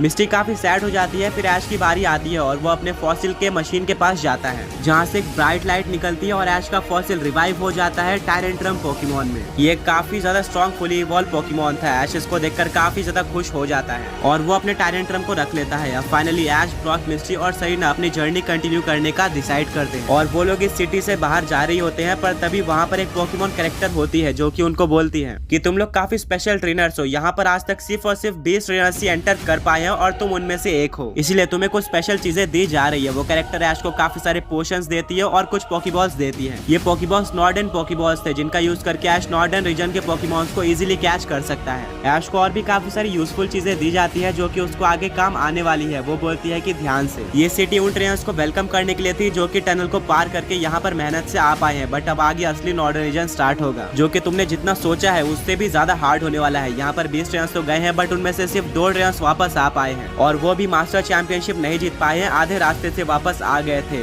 और जिन ट्रेनर्स ने हार नहीं मानी वो आगे जाके बीच रास्ते में ही खत्म हो गए, तो थोड़ा ध्यान से रहना। ऐश ये सुनकर काफी डर जाता है, बट उसको चैलेंजेस काफी ज्यादा पसंद थे, इसीलिए वो काफी एक्साइटेड भी हो जाता है। और ऐश, ब्रॉक, मिस्टी और सेरेना उस सिटी से बाहर आ जाते हैं, तभी उस सिटी का गेट बंद हो जाता है। अब ऐश दोबारा उस सिटी में वापस नहीं जा सकता था। ऐश के पास नॉर्डर्न रीजन का कोई मैप भी नहीं था। अब सबको खुद से ट्रैवल करना है और सारी चीजें खुद से ही ढूंढनी होगी। ऐश, ब्रॉक, मिस्टी और सेरेना आगे बढ़ते हैं। ये एरिया उनको काफी सुनसान लगता है, उनको आसपास कोई भी नहीं दिख रहा था। मिस्टी बोलती है पर मुझे लग रहा है कि हमें कोई देख रहा है, हमें जल्द से जल्द किसी घर में रुकना होगा या फिर किसी की हेल्प लेनी होगी। धीरे धीरे कर रात हो जाती है। अब सबको पोकेमॉन्स की काफी डेंजरस आवाज आने लगती है। ये आवाज उन्होंने कभी भी किसी रीजन के अंदर नहीं सुनी थी। मिस्टी और सेरेना काफी डर जाते हैं। वो बोलते हैं कि हमें यहाँ पर ऐश के साथ नहीं आना चाहिए था, पर ब्रॉक बोलता है कि वो हमारा दोस्त है, हमें ऐसा नहीं बोलना चाहिए और उसकी इस जर्नी में एंड करनी चाहिए। तभी उन पोकेमॉन्स की आवाज और भी ज्यादा तेज हो जाती है। ब्रॉक बोलता है कि मुझे लग रहा है कि वो पोकेमॉन्स और भी ज्यादा पास आ चुके हैं और हमें जल्द ही कहीं पर छुपना। इन पोकेमॉन्स को उन्होंने कभी देखा भी नहीं था। ऐश अपने चार्जार्ड को बाहर निकालता है, बट वो सारे पोकेमॉन मिलकर चार्जार्ड को इंजर्ड कर देते हैं। ऐश ये देखकर काफी शॉक हो जाता है क्योंकि उसका चार्जार्ड इतना स्ट्रॉन्ग था कि वो लेजेंडरीज को भी डिफीट कर चुका है और वो वाइल्ड पोकेमॉन्स को तो इजीली हरा देता है, बट ये वाइल्ड पोकेमॉन्स कहीं ज्यादा स्ट्रॉन्ग लग रहे हैं जैसे कि प्रोफेसर ओक ने कहा था। अब ऐश अपने पिकाचू को यूज करता है। वो सारे पोकेमॉन्स मिलकर पिकाचू को भी काफी इंजर्ड कर देते हैं। ऐश अपने आर्चर्स के पोकेबॉल को बाहर निकालता है, बट तभी वो सारे पोकेमॉन्स मिलकर ऐश, ब्रॉक, मिस्टी और सेरेना पे हमला कर देते हैं और उनके ऊपर अटैक करके उनको इंजर्ड करना स्टार्ट कर देते हैं। पर तभी वहाँ पर एक ओल्ड मैन आता है और वो ऐश, ब्रॉक, मिस्टी और सेरेना सबको ही अपने एक पोकेमॉन के ऊपर बैठा के उड़ा लेता है। ऐश, मिस्टी, ब्रॉक और सरीना काफी डर चुके थे और उनको लग रहा था कि वो भी यहाँ से वापस नहीं जा पाएंगे, बट उस ओल्ड मैन को देखकर वो काफी खुश हो जाते हैं। वो ओल्ड मैन बोलता है कि तुम लोग कहाँ से आए हो, मैंने तुम्हें कभी यहाँ पर नहीं देखा है और तुम यहाँ के लग भी नहीं रहे। ऐश, ब्रॉक, मिस्टी और सरीना बोलते हैं कि हम लोग कैंटो रीजन के हैं और सरीना कैलोस की है। वो ओल्ड मैन बोलता है कि ये कौन से रीजन है, मैंने इन रीजन के बारे में कभी भी नहीं सुना है। ब्रॉक बोलता है कि यहाँ पर आने के लिए हमने एक टनल का यूज किया और उस टनल के उस साइड वो सारे रीजन बसे हुए हैं। वो ओल्ड मैन बोलता है कि अच्छा, मुझे इसके बारे में ज्यादा कुछ नहीं मालूम है। ऐश बोलता है कि ये कौन सा पोकेमॉन है जिसके ऊपर हम बैठे हुए हैं। ओल्ड मैन बोलता है कि ये पोकेमॉन ग्रिम्सनाइट है। ऐश पूछता है कि क्या एक लेजेंडरी पोकेमॉन है, क्योंकि ये काफी बड़ा लग रहा है। वो ओल्ड मैन बोलता है कि नहीं, ये एक नॉर्मल पोकेमॉन है और इससे भी कहीं strong normal Pokemon northern region में रहते हैं और यहाँ के लेजेंडरीज हद से ज्यादा पावरफुल है। फिलहाल तो हमें ये सब बात करने के लिए टाइम नहीं है, तुम्हें मैं अपने घर पे लेकर चलता हूँ, वहाँ पर हम सेफली बात करते हैं, वरना यहाँ पर और भी काफी सारे वाइल्ड पोकेमॉन्स है जो कि हम पे अटैक कर सकते हैं। वो ओल्ड मैन काफी दूर अपने घर पर ऐश और उसके फ्रेंड्स को लेकर आ जाता है जो कि एक सुनसान जगह पर होता है। वहाँ पर उस ओल्ड मैन के अलावा कोई भी नहीं रहा करता था और वो अकेले रहकर यहाँ पर ट्रेनिंग किया करता था। वो ओल्ड मैन बोलता है कि मैं काफी टाइम से यहाँ पर रह रहा हूँ और मुझे काफी एक्सपीरियंस है, बट तुम यहाँ पर क्यों आए हो, ये रीजन बच्चों के लिए नहीं है। मिस्टी ये सुनकर काफी ज्यादा गुस्सा हो जाती है, बट ब्रॉक उसको शांत कराता है। ऐश बोलता है कि एक्चुअली में हम मास्टर चैंपियनशिप में पार्टिसिपेट करने आए हैं जो कि नॉर्दर्न रीजन में हो रही है। मैंने सुना है कि इसको जीतने के बाद हम पोकेमॉन मास्टर बन सकते हैं, बट मुझे इसका प्रोसीजर वगैरह नहीं पता है। ओल्ड मैन बोलता है अच्छा, मास्टर चैंपियनशिप, अब मुझे समझ में आया, यहाँ पर कुछ और ट्रेनर्स भी मास्टर चैंपियनशिप के लिए आए थे। मुझे पोकेमॉन ट्रेनिंग में उतना इंटरेस्ट नहीं है, जिसके चलते मैं इसके बारे में ज्यादा कुछ नहीं जानता हूँ, बट मुझे थोड़ी इन्फॉर्मेशन है। जहाँ तक मुझे पता है, तुम्हें मास्टर चैंपियनशिप तक जाने के लिए 10 काफी स्ट्रॉन्ग ट्रेनर्स को हराना होगा जो कि अलग अलग सिटी में है। ब्रॉक पूछता है कि क्या ये जिम्स है, तो वो ओल्ड मैन बोलता है हाँ, तुम्हें कैसे पता। ब्रॉक बोलता है कि यही सेम सिस्टम हमारे रीजन में भी है, बट वो ओल्ड मैन बोलता है कि यहाँ पर और भी ज्यादा स्ट्रॉन्ग ट्रेनर्स होंगे और ये तो बस शुरुआत है, वो बस तुम्हें टेस्ट करने के लिए है कि क्या तुम पोकेमॉन मास्टर चैंपियनशिप के लायक हो। अगर तुम उसको नहीं पार कर पाते तो तुम्हें पोकेमॉन मास्टर चैंपियनशिप में पार्टिसिपेट नहीं करने दिया जाएगा, बट अगर बाय चांस तुम उनको पार कर लेते हो तो तुम्हें और भी काफी सारे हार्ड चैलेंजेस मिलेंगे जिनके बारे में मुझे नहीं पता है। फिलहाल के लिए काफी रात हो रही है, तुम यहाँ पर सो जाओ और सुबह अपनी जर्नी कंटिन्यू कर सकते हो। अभी के लिए यहाँ से बाहर जाना खतरों से खाली नहीं होगा। वो सब वहाँ पर सो जाते हैं और फिर सुबह होती है। ऐश, ब्रॉक, मिस्टी और सरीना सब उठ जाते हैं और वो उस ओल्ड मैन को थैंक यू बोलते हैं यहाँ पर रुकने देने के लिए और बोलते हैं कि अब फाइनली हम अपने जर्नी पे जा रहे हैं, बट उससे पहले क्या तुम्हारे पास इस रीजन का कोई मैप है जिससे हमें पता चल पाए कि कौन सी सिटी कहाँ पर है। वो ओल्ड मैन बोलता है कि नहीं, इस रीजन का कोई भी मैप नहीं है। ये भी एक तरह का चैलेंज है कि तुम खुद से ढूंढो कि कौन सी सिटी कहाँ पर है और मास्टर चैंपियनशिप में पार्टिसिपेट करो। उस ओल्ड मैन की बात मानकर ऐश, ब्रॉक, मिस्टी और सरीना सब उस घर से बाहर निकल जाते हैं, बट वो ओल्ड मैन सबको रुका के एक डिवाइस देता है। जैसे ही ऐश, ब्रॉक, मिस्टी और सरीना वहाँ से जा रहे होते हैं, तभी उनको ओल्ड मैन रोक लेता है और बोलता है कि ये डिवाइस लेकर जाओ। ऐश पूछता है कि ये कैसे डिवाइस है और ये हमारे किस काम आने वाले हैं। वो ओल्ड मैन बोलता है कि जैसे कि तुम्हें पता होगा, यहाँ पर काफी डेंजरस पोकेमॉन है जो कि तुम पे ऑलरेडी एक बार अटैक कर चुके हैं, तो अगर वो दोबारा तुम्हारे ऊपर अटैक करते हैं या फिर तुम रात में कहीं पर घूम जाते तो तुम इस डिवाइस का यूज कर सकते हो, जिससे एक ट्रांसपेरेंट घर बन जाएगा और उसको कोई भी पोकेमॉन तोड़ नहीं सकता। ऐश और उसके फ्रेंड्स उस ओल्ड मैन को थैंक यू बोलते हैं और ये काफी काम का डिवाइस था। वो अपनी जर्नी कंटिन्यू करते हैं। ब्रॉक बोलता है कि जैसा कि ओल्ड मैन ने कहा था, हमें सबसे पहले 8 स्ट्रॉन्ग ट्रेनर्स को डिफीट करना होगा जो कि बिल्कुल जिम लीडर्स के तरह होंगे, बट हमें सबसे पहले उनको ढूंढना होगा। हमें कुछ भी नहीं पता है कि उनकी लोकेशन क्या है और वो कैसे होंगे। सब अपनी जर्नी कंटिन्यू करते हैं, तभी वो एक ओल्ड टेम्पल के पास आ जाते हैं जो कि काफी पुराना लग रहा था। ब्रॉक बोलता है कि इस टेम्पल को देखकर लगता है कि नॉर्दर्न रीजन काफी ओल्ड है जो कि काफी टाइम पहले बना था। ऐश बोलता है कि हाँ ब्रॉक, तुमने सही कहा, हमें इस टेम्पल को एक्सप्लोर करना होगा, क्या पता हमें कुछ नई चीज मिल जाए। वो सब अलग अलग होकर टेम्पल को एक्सप्लोर करते हैं, पर तभी सरीना को घास हिलते हुए दिखती है। वो उसको इग्नोर कर देती है, पर तभी वो घास वापस से हिलती है। उसको लगता है कि वहाँ पर कोई तो है। सरीना उसके पास जाने की कोशिश करती है, पर तभी वो चीज वहाँ से जंप करके ऊपर चली जाती है और भाग जाती है। सरीना काफी तेज चिल्लाती है, जिसको सुनकर ब्रॉक, मिस्टी और ऐश वहाँ पर आ जाते हैं और बोलते हैं कि सरीना क्या हुआ। सरीना उनको सब कुछ बताती है। ऐश बोलता है कि लगता है यहाँ पर एक डेंजरस पोकेमॉन है। ब्रॉक बोलता है कि हमें यहाँ से जल्दी निकलना होगा, बट ऐश बोलता है कि मैं उस पोकेमॉन को पकड़ने वाला हूँ, मैं यहाँ से नहीं जाऊंगा। ये सुनकर ब्रॉक, मिस्टी और सरीना काफी ज्यादा शॉक हो जाते हैं, बट वो ऐश का साथ देते हैं। अब वो सब एक साथ मिलकर इस टेम्पल को एक्सप्लोर करते हैं, पर तभी उनके सामने से वही पोकेमॉन वापस से जंप करके जाता है। ये काफी बड़ा और मिस्टीरियस पोकेमॉन था। मिस्टी बोलती है कि मुझे काफी डर लग रहा है, हमें यहाँ से निकलना चाहिए, बट वो लोग देखते हैं कि ऐश ऑलरेडी उस पोकेमॉन के पीछे भाग चुका है। वो लोग जल्दी ऐश का पीछा करते हैं और देखते हैं कि वो लोग ऐश के साथ टेम्पल के एंडिंग में आ चुके हैं, बट वो पोकेमॉन उनको कहीं पर भी नहीं दिख रहा है। पर तभी ऊपर से काफी तेज आवाज आती है। वो पोकेमॉन ऊपर खड़ा हुआ था। उस पोकेमॉन को ऐश, ब्रॉक, मिस्टी और सरीना सबने सबसे पहली बार देखा था। वो उसको नहीं जानते थे, बट वो दिखने में फायर टाइप का लग रहा था। वो पोकेमॉन काफी काफी गुस्सा हो जाता है और वो सबके ऊपर अटैक कर देता है। ऐश अपने ग्रेनिंजा को बाहर निकालता है और वो उसको वाटर शूरिकेन यूज करने बोलता है, बट वो पोकेमॉन उसको डॉज कर लेता है। फिर वो फायर ब्लास्ट अटैक का यूज करता है जो कि ग्रेनिंजा पर वीक था, बट इसका डैमेज काफी ज्यादा पड़ता है ग्रेनिंजा पर। इसको देखकर ऐश काफी शॉक हो जाता है। उस पोकेमॉन के अटैक नॉर्मल पोकेमॉन से कहीं ज्यादा स्ट्रॉन्ग थे।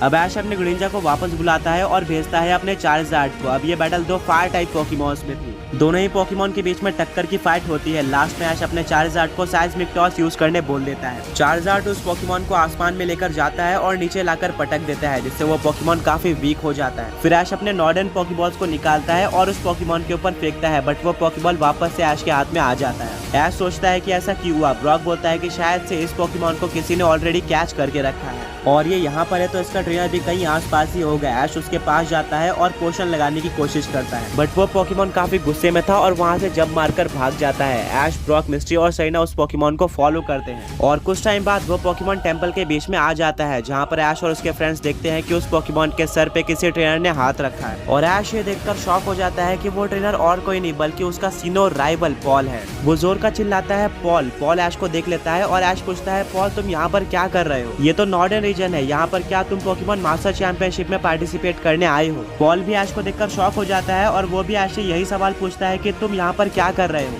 ऐश बताता है कि मैं पोकेमॉन मास्टर चैंपियनशिप में पार्टिसिपेट करने आया हूँ और मैं 8 ट्रेनर्स को ढूंढ रहा हूँ जिनको मुझे डिफीट करना है। पॉल बोलता है कि मैं भी मास्टर चैंपियनशिप में पार्टिसिपेट करने आया था और मैं काफी आगे तक पहुँच गया था, बट वहाँ पर हमारे रीजन के ट्रेनर्स काफी वीक माने जाते हैं और उन ट्रेनर्स का लेवल काफी ज्यादा था, जिसके चलते मैं हार जाता हूँ। बट यहाँ का एक रूल है, अगर कोई ट्रेनर पोकेमॉन मास्टर चैंपियनशिप में हार जाता है तो वो वापस नहीं जा सकता। ऐश बोलता है अच्छा, तो इसीलिए कोई भी ट्रेनर पोकेमॉन मास्टर चैंपियनशिप में पार्टिसिपेट नहीं करना चाहता और कोई यहाँ से लौट कर नहीं आ पाता है। पॉल बोलता है एग्जैक्टली यही रीजन है। ऐश पूछता है कि अब तुम क्या कर रहे हो? पॉल बोलता है कि मैं काफी स्ट्रॉन्ग ट्रेनर था, मैंने वहाँ के ट्रेनर्स को काफी अच्छी टक्कर देके उनको इम्प्रेस कर दिया था, जिसके चलते उन्होंने मुझे जिम लीडर की तरह अपॉइंट कर लिया। ऐश सुनकर काफी शॉक हो जाता है। ब्रॉक बोलता है कि अगर पॉल जैसे ट्रेनर्स जिम लीडर की तरह अपॉइंट किए जा रहे हैं तो तुम अंदाजा लगा सकते हो कि तुम्हारा लेवल क्या है। ऐश को याद आता है कि पॉल ने उसको गलार रीजन में बताया था कि उसने एक जिम लीडर बनने का ऑफर एक्सेप्ट किया है और वो ऑफर यही था। ऐश बोलता है कि मैं भी मास्टर चैंपियनशिप में पार्टिसिपेट करने जा रहा हूँ और क्योंकि तुम एक जिम लीडर हो तो मैं तुम्हें चैलेंज करता हूँ एक बैटल के लिए। पॉल ऐश को स्ट्रॉन्ग नहीं समझता था, वो ऐश को मना करना चाहता था, बट एक जिम लीडर की तरह उसका फर्ज है अपने चैलेंजर से बैटल करना। बट वो बोलता है कि ऐश तुम्हारा ओवर कॉन्फिडेंस काफी जल्दी टूटेगा और तुम काफी ज्यादा इजीली हार जाओगे, ये कोई नॉर्मल रीजन नहीं है। ऐश बोलता है ठीक है देख लेंगे और ये बैटल स्टार्ट होती है। ये एक 6-on-6 बैटल थी। पॉल बोलता है कि मैं तुम पर इजी जाऊंगा और वो अपने सबसे पहले पोकेमॉन की तरह यूज करता है गार्चॉम्प को, एक नॉर्मल रीजन का पोकेमॉन। ऐश बोलता है कि मैं नए रीजन का पोकेमॉन देखना चाहता था। पॉल बोलता है कि मैं अगर उनको निकालूंगा तो तुम काफी इजीली हार जाओगे। ऐश एक स्माइल देता है और वो अपना पोकेबॉल निकाल कर भेजता है आर्सियस को।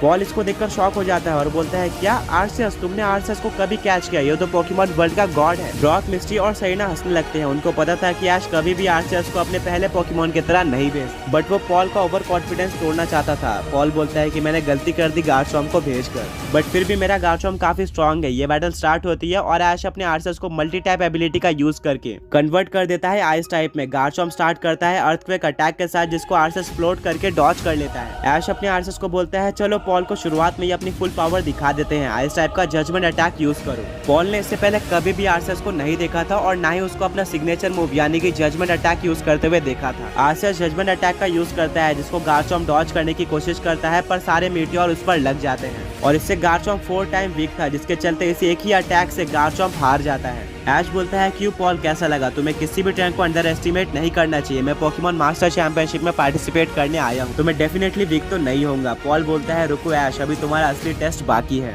पॉल अपने नेक्स्ट और सेकंड पोकेमॉन की तरह भेजता है स्विफ्ट नाइट को। ये एक नॉर्डर्न रीजन का पोकेमॉन था। ऐश को नहीं पता था कि इसकी टाइपिंग क्या है, क्योंकि उसको नॉर्डर्न रीजन का पोकेडेक्स नहीं मिला था। बैटल स्टार्ट होती है। स्विफ्ट नाइट यूज करता है आयरन टेल अटैक का, जिसको आर्सियस डॉज कर लेता है। फिर वो हाइपर बीम अटैक का यूज करता है। स्विफ्ट नाइट काफी फास्ट था, जिसके चलते वो इस अटैक को डॉज कर लेता है। फिर वो आर्सियस पे स्लैश अटैक का यूज करता है, इससे आर्सियस को डैमेज पड़ता है। ऐश अपने आर्सियस को दोबारा से जजमेंट अटैक को यूज करने बोल देता है, पर पॉल बोलता है कि इस बार बिल्कुल नहीं है ऐश, और वो अपने स्विफ्ट ब्लेड को ग्राउल अटैक यूज करने बोल देता है। इस अटैक के चलते आर्सियस अपने पोकेबॉल के अंदर वापस चले जाता है और रैंडमली ऐश के पोकेबॉल से चार्जार्ड बाहर आ जाता है। चार्जार्ड अचानक से बैटल में आ चुका था, इसलिए वो ये देखकर शॉक हो जाता है कि वो बैटल फील्ड में था। उसको ये नहीं पता था कि ये बैटल चल रही है। ब्रॉक बोलता है कि ग्राउल अटैक से तुम्हारा पोकेमॉन एक्सचेंज हो जाता है। ऐश अपने चार्जार्ड को बैटल पर फोकस करने बोलता है और वो स्टार्ट करता है फ्लेम थ्रोअर अटैक से। स्विफ्ट ब्लेड रोर अटैक का यूज करता है जिससे ऐश का आर्सेस वापस से पोकेबॉल में चले जाता है और उसका एक रैंडम पोकेमॉन चार्जार्ड बाहर आ जाता है। अचानक से बैटल में आके चार्जार्ड काफी शॉक हो जाता है, उसको नहीं पता था कि यहाँ पर क्या चल रहा है। ऐश चार्जार्ड को बुलाता है और बोलता है कि एक जिम बैटल चल रही है, तुम्हें बैटल पे फोकस करना होगा। चार्जार्ड बैटल पे फोकस करना स्टार्ट कर देता है। ऐश अपने चार्जार्ड को बोलता है फ्लेम थ्रोअर के साथ स्टार्ट करो। स्विफ्ट ब्लेड इसको डॉज करने की कोशिश करता है बट ये अटैक उस पर लग जाता है और स्विफ्ट ब्लेड को काफी डैमेज पड़ता है। ब्रॉक बोलता है कि ऐश यही हिंट है कि स्विफ्ट ब्लेड एक स्टील टाइप पोकेमॉन है, उसके ऊपर fire type attack super effective है। ये सुनकर ऐश अपने मेगा रिंग को बाहर निकालता है और चार्जार्ड को मेगा इवॉल्व कर देता है मेगा चार्जार्ड एक्स में। स्विफ्ट ब्लेड यूज करता है स्टील विंग अटैक का जो कि चार्जार्ड के ऊपर लग जाता है और उसको डैमेज पड़ता है। फिर ऐश अपने स्ट्रेटेजी का यूज करता है और चार्जार्ड को जमीन पर ओवरहीट अटैक यूज करने बोल देता है, जिसके चलते पूरी जमीन गर्म हो जाती है। स्विफ्ट ब्लेड को बैटल करने में काफी ज्यादा दिक्कत आने लगती है, वो जमीन पर ज्यादा देर खड़े नहीं रह सकता था। तभी पॉल अपने स्विफ्ट ब्लेड को फ्लैश कैनन यूज करने बोलता है। ऐश अपने चार्जार्ड को वहीं पर खड़े रहने बोलता है और जैसे ही फ्लैश कैनन उसके पास आता है ऐश बोलता है ड्रैगन टेल का यूज करो। इस अटैक का यूज करके चार्जार्ड पूरी तरह से फ्लैश कैनन को खत्म कर देता है। फिर ऐश अपने चार्जार्ड को सबमिशन अटैक यूज करने बोलता है। इसको स्विफ्ट ब्लेड डॉज कर लेता है पर तभी चार्जार्ड मेगा पंच का यूज करके स्विफ्ट ब्लेड को जमीन पर गिरा देता है। जमीन काफी ज्यादा गर्म थी जिसके चलते स्विफ्ट ब्लेड को और भी ज्यादा डैमेज पड़ता है और वो काफी वीक हो चुका था। ऐश बोलता है कि चार्जार्ड यही मौका है, अपने स्ट्रॉन्गेस्ट अटैक यानी कि साइस्मिक टॉस का यूज करो। चार्जार्ड स्विफ्ट ब्लेड को उठा लेता है और आसमान में लेकर जाकर नीचे पटक देता है जिससे स्विफ्ट ब्लेड हार जाता है। ऐश बोलता है कि मैंने आज तक अपने चार्जार्ड को तुम्हारे सामने यूज नहीं किया था बट अब तुम्हें इसकी पावर पता चल गई होगी। पॉल बोलता है कि हाँ, जितना मैंने सोचा था उससे तुम कहीं ज्यादा स्ट्रॉन्ग हो चुके हो बट मेरा नेक्स्ट पोकेमॉन होगा मेडाक्रॉस, एक और सूडो लेजेंडरी पोकेमॉन। ऐश अपने चार्जार्ड के साथ ही कंटिन्यू करने का डिसाइड करता है और वो चार्जार्ड को फ्लेम थ्रोअर के साथ स्टार्ट करने बोलता है। मेडाक्रॉस इस अटैक को काफी इजीली डॉज कर लेता है, उसकी स्पीड काफी ज्यादा थी। तभी पॉल अपने मेगा रिंग को बाहर निकालता है और मेडाक्रॉस को मेगा इवॉल्व कर देता है मेगा मेडाक्रॉस में। पॉल अपने मेडाक्रॉस को मीटियोर मैश अटैक को यूज करने बोलता है। ऐश बोलता है कि चार्जार्ड इस अटैक को डॉज कर लो पर जैसे ही चार्जार्ड ऐश की बात सुन पाता मीटियोर मैश उस पर लग जाता है। ब्रॉक बोलता है कि मेडाक्रॉस की स्पीड काफी ज्यादा है, तुम्हें इसको हराने में काफी ज्यादा डिफिकल्टी आने वाली है। ऐश बोलता है कोई बात नहीं, हम इसको इजीली हरा लेंगे। तभी पॉल अपने मेडाक्रॉस को आयरन डिफेंस अटैक यूज करने बोल देता है जिससे मेडाक्रॉस का डिफेंस बढ़ जाता है। फिर वो एजिलिटी अटैक का यूज करके अपनी स्पीड भी इंक्रीज कर लेता है। ऐश अपने मेगा चार्जार्ड एक्स को मेगा पंच यूज करने बोलता है पर मेडाक्रॉस काफी इजीली उस अटैक को डॉज कर लेता है। मेडाक्रॉस वापस से एजिलिटी अटैक का यूज करके अपनी स्पीड और भी ज्यादा बढ़ा लेता है। ऐश के लिए प्रॉब्लम्स बढ़ते ही जा रही थी। पॉल बोलता है कि अभी तक मैं वार्म अप कर रहा था, यहाँ से तुम्हारा असली टेस्ट स्टार्ट होता है। मेडाक्रॉस यूज करता है मीटियोर मैश का। चार्जार्ड इसको डॉज नहीं कर पाता और उसके ऊपर दोबारा से अटैक लग जाता है। ऐसे ही मेडाक्रॉस चार्जार्ड को काफी बार डैमेज देता है। मेगा चार्जार्ड एक्स अब काफी ज्यादा वीक हो चुका था। ऐश अपने चार्जार्ड को विंग अटैक यूज करने बोलता है। ऐश को लगता है कि इस बार भी पॉल का मेडाक्रॉस इस अटैक को डॉज करेगा पर पॉल अपने मेगा मेडाक्रॉस को हाइपर बीम अटैक यूज करने बोल देता है जिसको देखकर ऐश शॉक हो जाता है। वो अपने चार्जार्ड को अटैक रोकने बोलता है पर तभी hyper beam mega Charizard x पर लग जाती है और चार्जार्ड जमीन पर गिर जाता है। पॉल बोलता है चलो इस बैटल को खत्म करते हैं और वो मेडाक्रॉस को साइकिक अटैक यूज करने बोलता है जिससे वो मेगा चार्जार्ड एक्स को कंट्रोल करके आसमान में लेकर जाता है और नीचे काफी तेज पटक देता है। चार्जार्ड उठने की कोशिश करता है बट वो गिर जाता है और अपने बेस फॉर्म में आ जाता है यानी कि चार्जार्ड हार चुका था।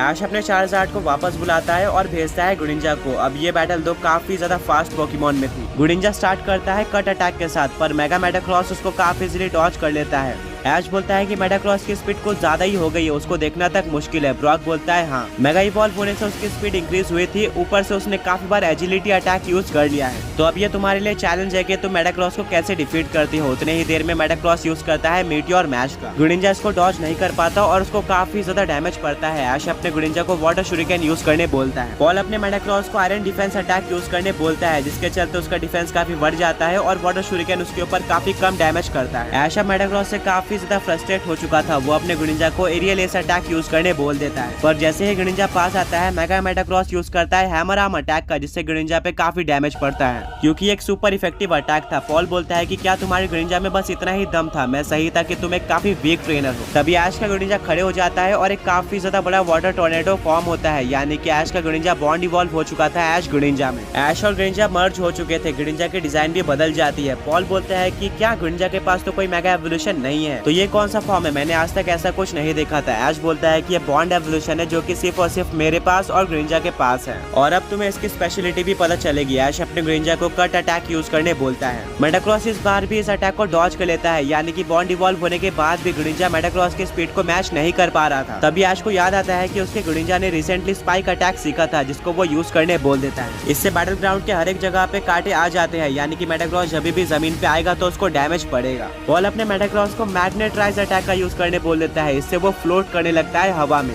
बिल्कुल एक फ्लाइंग टाइप पोकेमॉन की तरह। उसके ऊपर स्पाइक अटैक का असर नहीं पड़ेगा। ऐश इसको देखकर काफी शॉक हो जाता है। उसकी एक भी स्ट्रेटेजी पॉल के सामने काम नहीं आ रही थी। तभी पॉल अपने मेटाक्रॉस को मीटियोर मैश अटैक यूज करने बोलता है। वहीं पर ऐश अपने ग्रिंजा को डबल टीम अटैक यूज करने बोलता है। मेटाक्रॉस को नहीं पता था कि असली ग्रिंजा कौन सा है, इसीलिए वो उसके ऊपर अटैक नहीं कर पाता। तभी ऐश अपने ग्रिंजा को जायंट वाटर शुरिकेन यूज करने बोल देता है। ग्रिंजा की सारी कॉपीज एक जायंट वाटर शुरिकेन बना लेती है। मेटाक्रॉस को नहीं पता था कि असली जायंट वाटर शुरिकेन कौन सा है। पॉल बोलता है कि तुम्हें काफी फास्ट मूव करना होगा। मेटाक्रॉस ऐसा ही करता है, बट उसके ऊपर जायंट वाटर शुरिकेन लग जाता है। इससे मेटाक्रॉस को काफी डैमेज पड़ता है और वो काफी वीक हो जाता है। पॉल अपने मेटाक्रॉस को हाइपर बीम यूज करने बोलता है, जो कि ग्रिंजा पे लग जाता है। दोनों ही पोकेमॉन्स काफी वीक हो चुके थे। पॉल अपने मेटाक्रॉस को बोलता है मीटियोर मैश अटैक यूज करने को। वहीं पर ऐश अपने ग्रिंजा को एरियल एस अटैक यूज करने बोलता है। दोनों ही अटैक टकरा जाते हैं और एक काफी बड़ा धमाका होता है। जब धुआं हटता है तो हमें देखने को मिलता है कि पॉल का मेटाक्रॉस बेस फॉर्म में आ चुका है और हार गया है। पर तभी ऐश अपना कंट्रोल खो देता है। बॉन्ड एवोल्यूशन हट जाता है और ग्रिंजा भी जमीन पर गिर जाता है, यानी कि ये बैटल टाई थी। ऐश काफी ज्यादा सैड होता है क्योंकि वो कंट्रोल नहीं रख पाया था। वो ग्रिंजा को सॉरी बोलता है और उसको पॉकीबॉल में वापस बुलाता है। पॉल अपने नेक्स्ट पॉकीमॉन की तरफ भेजता है टॉर्टेरा को। ऐश ने पॉल के टॉर्टेरा को काफी टाइम बाद देखा था। वहीं पर ऐश भी अपने पॉकीबॉल को निकालता है और भेजता है पिकाचू को। पिकाचू स्टार्ट करता है थंडर अटैक के साथ। इसका टॉर्टेरा पे बिल्कुल भी डैमेज नहीं पड़ता है। रॉक बोलता है कि देखने में तो नहीं लगता, बट टॉर्टेरा एक ग्रास और ग्राउंड टाइप का पॉकीमॉन है, जिसके चलते उसके ऊपर इलेक्ट्रिक टाइप अटैक असर नहीं करता। पॉल बोलता है कि तुम्हें इतना भी नहीं पता। तभी वो अपने टॉर्टेरा को स्टोन एज अटैक का यूज करने बोलता है। पिकाचू इसको डॉज नहीं कर पाता और उस पर काफी डैमेज पड़ता है। पिकाचू यूज करता है आयरन टेल अटैक का, जो कि टॉर्टेरा पे लग जाता है। दोनों ही पॉकीमॉन्स काफी स्ट्रॉन्ग लग रहे थे और एक दूसरे को काफी अच्छी टक्कर दे रहे थे। पॉल अपने टॉर्टेरा को लीफ स्टॉर्म अटैक यूज करने बोलता है, जिसको पिकाचू काफी इजीली डॉज करके क्विक अटैक का यूज करता है। पॉल अपने टॉर्टेरा को एक ही जगह पर खड़े रहने बोलता है। क्विक अटैक टॉर्टेरा पे लग जाता है, बट उसके ऊपर ज्यादा डैमेज नहीं पड़ता। अब पॉल टॉर्टेरा को ग्रास टाइप का one of the strongest attack frenzy plant use करने बोलता है। ऐश बोलता है कि पिकाचू आयरन टेल का यूज करके हर एक ब्रांच को कट कर दो और अपने ऊपर मत लगने दो। पिकाचू बिल्कुल वैसे ही करता है और उसके ऊपर एक भी ब्रांच नहीं लगती। तभी टॉर्टेरा यूज करता है हाइपर बीम अटैक का।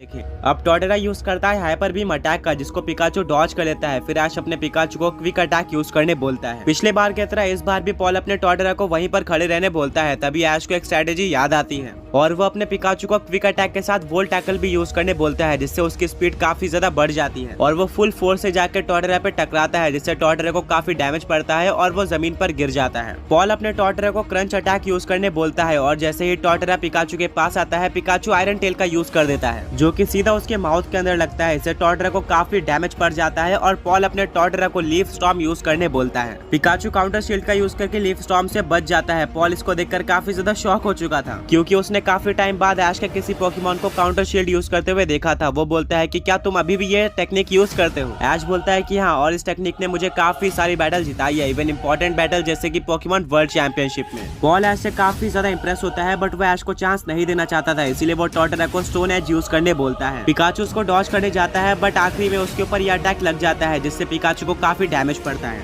ऐश पिकाचू को टैकल अटैक यूज करने बोलता है, बट उसका टॉर्टेरा पे बिल्कुल भी असर नहीं पड़ता। ब्रॉक बोलता है कि तुम्हारे पिकाचू की असली पावर इलेक्ट्रिक टाइप अटैक्स में, उसके पास और कोई टाइपिंग के अच्छे अटैक्स नहीं है, इसलिए वो टॉर्टेरा को डैमेज नहीं दे पा रहा है। ऐश अपने पिकाचू को बोलता है फुल पावर से थंडर अटैक का यूज करो, इससे टॉर्टेरा को बिल्कुल भी डैमेज नहीं पड़ता और टॉर्टेरा वापस से स्टोन एज अटैक का यूज करके पिकाचू को डैमेज दे देता है। पिकाचू अब काफी ज्यादा वीक हो चुका था। ऐश अपने पिकाचू को बोलता है एक काफी बड़े इलेक्ट्रो बॉल का यूज करो। पिकाचू एक काफी बड़ा इलेक्ट्रो बॉल यूज करता है टॉर्टेरा पे और साथ में वो वोल्ट टैकल का भी यूज कर देता है। पॉल बोलता है कि इतने बार ट्राई करने के बाद भी ऐश को अभी भी नहीं पता चल रहा है कि electric type attack ground type पे असर नहीं करते, इसी वजह से तुम आज हारने वाले हो। वो अपने टॉर्टेरा को फ्रेंजी प्लांट अटैक यूज करने बोल देता है। पिकाचू का जायंट इलेक्ट्रो बॉल और वोल्ट टैकल दोनों ही साथ में टॉर्टरे के ऊपर लग जाते हैं और देखने को मिलता है कि टॉर्टरे को कुछ भी नहीं हुआ है, वो बिल्कुल स्टिल खड़ा हुआ है। तभी पिकाचू के ऊपर फ्रेंजी प्लांट अटैक लग जाता है। पिकाचू ने सारी एनर्जी इलेक्ट्रो बॉल बनाने में वेस्ट कर दी थी, जिसके चलते वो इस अटैक को डॉज नहीं कर पाता और वो जमीन पे गिर के हार जाता है। ऐश को बिलीव नहीं होता क्योंकि उसने इससे पहले काफी सारे ग्राउंड टाइप पोकेमॉन को इलेक्ट्रिक टाइप अटैक से हराया था। इवन पिकाचू ने इलेक्टिवायर को भी डिफीट किया है, जिसके पास मोटर ड्राइव एबिलिटी थी। पॉल बोलता है कि वो सारे नॉर्मल पोकेमॉन्स थे, अगर मैं पोकेमॉन मास्टर चैंपियनशिप में आया तो डेफिनेटली मेरे पोकेमॉन्स को अच्छी ट्रेनिंग मिली है। तुम्हारे दूसरे रीजन की स्ट्रेटेजीज यहाँ पर काम नहीं आने वाली है और ये बात ध्यान में रखना, ये चीज तुम्हारे आगे काफी काम आने वाली है। ऐश बोलता है कि जितना मैंने सोचा था नॉर्दर्न रीजन के ट्रेनर्स उससे कहीं ज्यादा स्ट्रॉन्ग हैं, बट अब मैं अपनी फुल पावर दिखाता हूँ। ऐश अपने पिकाचू को वापस बुलाकर अपना पोकेबॉल निकाल के भेजता है शाइनी म्यूटू को, एक और सुपर रेयर पोकेमॉन। पॉल ये देखकर शॉक हो जाता है क्योंकि उसने म्यूटू को एक बार कैच तो किया है, बट उसने शाइनी म्यूटू को कभी भी नहीं देखा था। पॉल बोलता है कि तुम्हारे पास इतने रेयर पोकेमॉन्स कहाँ से आए। ऐश बोलता है कि इसके लिए स्किल चाहिए होती है। पॉल काफी गुस्सा हो जाता है और वो अपने टॉर्टरा को स्टोन एज अटैक यूज करने बोलता है, जिसको म्यूटू काफी ज्यादा इजीली डॉज कर लेता है और फिर ऐश अपने म्यूटू को साइड स्ट्राइक अटैक यूज करने बोल देता है। ये म्यूटू का सिग्नेचर अटैक था। पॉल किसी भी तरह से टॉर्टरा को इस अटैक को डॉज करने बोलता है, पर टॉर्टरा की स्पीड काफी ज्यादा कम थी, जिसके चलते यह अटैक टॉर्टरा पर लग जाता है और वो हार जाता है। अब पॉल के पास सिर्फ 2 ही पोकेमॉन्स बचे थे और ऐश के पास 3 बचे थे। पॉल अपने सेकंड लास्ट पोकेमॉन की तरह भेजता है इलेक्टिवायर को। इलेक्टिवायर ऐश को देखकर काफी गुस्सा हो जाता है। उसने काफी टाइम बाद ऐश को देखा था और वो अपना बदला लेना चाहता था। पॉल बोलता है कि इस बार तो हम तुम्हें हरा कर ही रहेंगे। ऐश अपने शाइनी म्यूटू को वापस बुला लेता है और भेजता है हुपा को। पॉल दोबारा से शॉक रह जाता है। ऐश अपने प्रिजन बॉटल का यूज करके हुपा को हुपा अनबाउंड फॉर्म में कन्वर्ट करने की कोशिश करता है, बट ये चीज काम नहीं करती। हुपा अपने कन्फाइंड फॉर्म में ही रह जाता है। इलेक्टिवायर यूज करता है थंडर अटैक का, जिसको हुपा डॉज कर लेता है। ऐश दोबारा से हुपा को अनबाउंड फॉर्म में कन्वर्ट करने की कोशिश करता है, पर वो दोबारा फेल हो जाता है। ब्रॉक बोलता है कि अगर हुपा अनबाउंड फॉर्म में नहीं गया तो उसकी ट्रू पोटेंशियल सामने नहीं आ पाएगी। अपने कन्फाइंड फॉर्म में हुपा काफी ज्यादा वीक है और वो अपने सिग्नेचर अटैक का भी यूज नहीं कर सकता। ऐश के पास कोई और रास्ता नहीं था, इसीलिए वो हुपा को अपने बेस फॉर्म में ही बैटल कराता है। वो हुपा को साइकिक अटैक यूज करने बोलता है, बट इसको इलेक्टिवायर प्रोटेक्ट अटैक का यूज करके रोक देता है। फिर वो यूज करता है ब्रिक ब्रेक अटैक का, बट ये अटैक हुपा पर नहीं लगता क्योंकि हुपा एक घोस्ट टाइप पोकेमॉन है। तभी हुपा शैडो बॉल का यूज करके इलेक्टिवायर को डैमेज देता है। इलेक्टिवायर भी गीगा इंपैक्ट का यूज करके हुपा को डैमेज देता है। दोनों ही पोकेमॉन काफी स्ट्रॉन्ग लग रहे थे और एक दूसरे को काफी अच्छी टक्कर दे रहे थे। ऐश अपने हुपा को साई बीम अटैक यूज करने बोल देता है, बट इलेक्टिवायर एक और बार प्रोटेक्ट अटैक का यूज करके इस अटैक को रोक देता है। जैसे ही इलेक्टिवायर थंडर पंच यूज करने वाला होता है, वैसे ही हुपा उसके पीछे जाकर फैंटम फोर्स यूज कर देता है। ऐश बोलता है कि ये इस अटैक की स्पेशलिटी है। तभी पॉल पीछे मुड़कर इलेक्टिवायर को थंडर पंच यूज करने बोल देता है, जो कि हुपा पर लग जाता है। हुपा दोबारा से शैडो बॉल का यूज करके इलेक्टिवायर को डैमेज देता है। दोनों ही पोकेमॉन्स बिल्कुल टक्कर के लग रहे थे, बट हुपा इलेक्टिवायर पे भारी पड़ रहा होता है। ऐश अपने हुपा को जेन हेडबट यूज करने बोलता है। इलेक्टिवायर दोबारा से प्रोटेक्ट अटैक का यूज करके इस अटैक को रोक लेता है और थंडर पंच का यूज करके हुपा को डैमेज देता है। अब दोनों ही पोकेमॉन्स बैटल करके काफी ज्यादा वीक हो चुके थे। ऐश अपने हुपा को शैडो बॉल यूज करने बोलता है। वहीं पर पॉल इलेक्टिवायर को बोलता है कि अपनी दोनों टेल ग्राउंड के अंदर डाल दो और थंडर अटैक का यूज करो। इसके चलते जमीन से काफी सारे इलेक्ट्रिसिटी से बंधे हुए पत्थर निकलते हैं, जो कि हुपा पर लगते हैं और एक काफी ज्यादा बड़ा धमाका होता है। जब धुआं हटता है तो हमें देखने को मिलता है कि हुपा हार चुका है। वहीं पर इलेक्टिवायर को कुछ भी नहीं हुआ है। पॉल एक स्माइल लेता है और ब्रॉक बोलता है कि शायद इलेक्टिवायर ने प्रोटेक्ट अटैक का यूज करके हुपा के शैडो बॉल को रोक लिया था। ऐश अपने हुपा को वापस बुलाता है और दोबारा से शाइनी म्यूटू को भेजता है।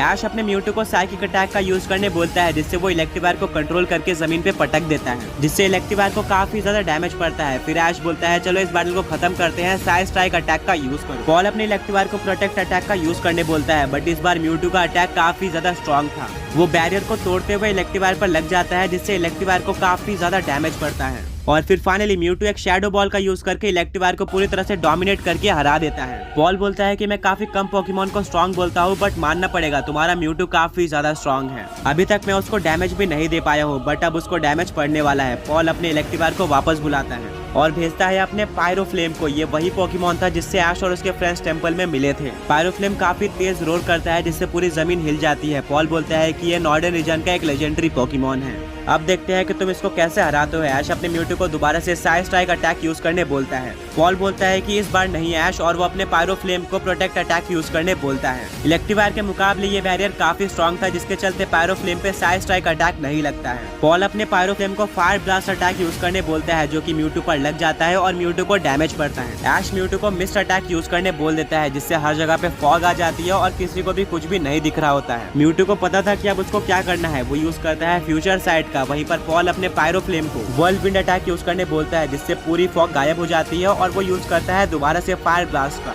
म्यूटू को दोबारा डैमेज पड़ता है और अब वो काफी वीक हो चुका था। ऐश अपने म्यूटू को ऑरा स्पीयर यूज करने बोलता है। पायरो फ्लेम उसको प्रोटेक्ट का यूज करके डॉज कर देता है, फिर वो यूज करता है हरिकेन अटैक का। म्यूटू भी इस अटैक को बैरियर का यूज करके रोक देता है। दोनों ही पोकेमॉन्स एक दूसरे के अटैक को रोकते जा रहे थे। ऐश अपने म्यूटू को बोलता है शैडो बॉल यूज करने। पायरो फ्लेम इस अटैक को डॉज नहीं कर पाता और ये अटैक उस पर लग जाता है। पॉल बोलता है पायरो फ्लेम फुल पावर से इरप्शन अटैक का यूज करो। ऐश अपने म्यूटू को बैरियर अटैक यूज करने बोलता है। वो काफी हद तक इरप्शन अटैक को रोक देता है, पर लास्ट में उसका बैरियर टूट जाता है और उसके ऊपर इरप्शन अटैक लग जाता है। पायरो फ्लेम काफी स्ट्रॉन्ग लग रहा था, तभी अचानक से पायरो फ्लेम के ऊपर एक काफी स्ट्रॉन्ग अटैक लगता है। पॉल ये देखकर शॉक हो जाता है कि ये अटैक कहाँ से आया। म्यूटू ने तो किसी अटैक का यूज नहीं किया था। ऐश बोलता है कि मेरे म्यूटू ने मिस्ट के अंदर एक फ्यूचर साइट का यूज किया था और ये अब जाके तुम्हारे पायरो फ्लेम को लग रहा है। ऐश म्यूटू को ऑरा स्पीयर यूज करने बोलता है, जिसको पायरो फ्लेम डॉज कर लेता है। पायरो फ्लेम यूज करता है इरप्शन का, यह अटैक म्यूटू पर लग जाता है। वहीं पर म्यूटू भी एंशिएंट पावर अटैक का यूज करता है। पायरो फ्लेम बैरियर का यूज करता है, बट यह अटैक नीचे से आकर उसको लगता है, जिससे उसको काफी डैमेज पड़ जाता है और वो काफी वीक हो चुका था। इसका फायदा उठाते हुए ऐश अपने म्यूटू को कंफ्यूजन अटैक यूज करने बोलता है। पायरो फ्लेम वीक होने के चलते इसको डॉज नहीं कर पाता और उसके ऊपर कंफ्यूजन लग जाता है, जिससे वो कंफ्यूज हो जाता है। पॉल पायरो फ्लेम को फायर ब्लास्ट यूज करने बोलता है, बट वो खुद के ऊपर ही अटैक कर लेता है और उसको डैमेज पड़ता है। अब पॉल के लिए काफी मुश्किल हो चुका था। ऐश के पास यही मौका था, वो अपने म्यूटू को साइड स्ट्राइक यूज करने बोल देता है, जो कि उसका स्ट्रॉन्गेस्ट और सिग्नेचर अटैक है। वहीं पर पॉल अपने पायरो फ्लेम को इरप्शन अटैक यूज करने बोलता है। वो दोबारा से खुद के ऊपर इरप्शन यूज कर लेता है, जिससे वो काफी वीक हो जाता है। फिर उसके पास साइड स्ट्राइक भी लग जाती है और वो जमीन पे गिर के हार जाता है। यानी कि फर्स्ट जिम बैटल का विनर ऐश केचम था, जिसने 2 पोकेमॉन के रहते ही इस बैटल को जीत लिया था। पॉल ऐश को सॉरी बोलता है उसको वीक समझने के लिए। ऐश बोलता है कोई बात नहीं, गलतियां सबसे होती है। ये सुनकर ब्रॉक, मिस्ट्री और सरीना सब हंसने लगते हैं। पॉल बोलता है कि इतना भी ओवर कॉन्फिडेंट मत हो जाओ, ये सिर्फ और सिर्फ फर्स्ट जिम बैटल थी। अब इसके आगे हर एक जिम में लेवल अप होते जाएगा और कुछ लिमिटेशन भी आएगी तुम्हारे पोकेमॉन को लेकर। सिर्फ और सिर्फ फर्स्ट जिम के लिए ही तुम अपने सारे पोकेमॉन यूज कर सकते थे। ऐश पॉल से जिम बैच लेता है और ओल्ड टेम्पल से बाहर निकलता है, जहाँ पर उसको काफी सारे सिक्योरिटी गार्ड्स मिलते हैं। वो ऐश को रोक लेते हैं और बोलते हैं कि इस जिम के बाद से अब तुम किसी भी लेजेंडरी या फिर मिथिकल पोकेमॉन्स का यूज नहीं कर सकते। वो ऐश को एक पीसी देते हैं और बोलते हैं कि अपने लेजेंडरी और मिथिकल पोकेमॉन्स को नॉर्मल पोकेमॉन के बदले चेंज कर लो। ऐश बोलता है कि क्या वही तो मेरी असली पावर है, मैं उनके चलते ही ये सारे बैटल जीत रहा हूँ। सिक्योरिटी गार्ड बोलते हैं कि हर एक जिम के लिए अलग अलग लिमिटेशन होती है, तुम आगे जाके शायद इनको यूज कर पाओगे, बट सेकंड जिम के लिए सिर्फ और सिर्फ नॉन लेजेंडरी पोकेमॉन ही अलाउड है। ये बात सुनकर ऐश अपने लेजेंडरी और मिथिकल पोकेमॉन जैसे कि हुपा, आर्सेस और शाइनी म्यूटू को पीसी के अंदर डाल देता है और अब सोचने लगता है कि इनके बदले में कौन से नॉन लेजेंडरी पोकेमॉन्स को अपने टीम में लाऊं। ब्रॉक बोलता है कि तुम्हें एक्सपीरियंस के साथ जाना चाहिए, उन नॉन लेजेंडरी पोकेमॉन्स को अपने टीम में लाओ जिन्होंने तुम्हें सबसे ज्यादा बैटल जिताई हो। ब्रॉक की बात मानकर ऐश इन्फर्नेप और लुकारियो को टीम में ले लेता है, बट वो लास्ट पोकेमॉन की तरह कुछ इंटरेस्टिंग लेना चाहता था, इसीलिए वो स्लेकिंग को अपने टीम में ले लेता है, जिसको उसने रिसेंटली कैच किया था। ये देखकर ब्रॉक काफी शॉक हो जाता है और बोलता है कि क्या तुम श्योर हो, इसके पास ज्यादा एक्सपीरियंस भी नहीं है। ऐश बोलता है हाँ, मुझे इस पर पूरा भरोसा है। अपने न्यू टीम के साथ ऐश अपनी जर्नी कंटिन्यू करता है, जहाँ पर वापस से रात हो जाती है। मिस्टी को काफी डर लग रहा होता है क्योंकि दोबारा से काफी खतरनाक पोकेमॉन्स की आवाज आना स्टार्ट हो जाती है। ऐश को याद आता है कि उस ओल्ड मैन ने हमें कुछ डिवाइस दिए थे, उनका यूज करके ऐश एक ट्रांसपेरेंट घर बना लेता है। सब अपने अपने टेम्पररी घर में सो जाते हैं, बट उसके ऊपर भी काफी सारे पोकेमॉन्स अटैक करने की कोशिश करते हैं, बट वो उसको नहीं तोड़ पाते। मिस्टी बोलती है कि नॉर्डर्न रीजन काफी डेंजरस है, मुझे यहाँ से निकलना चाहिए।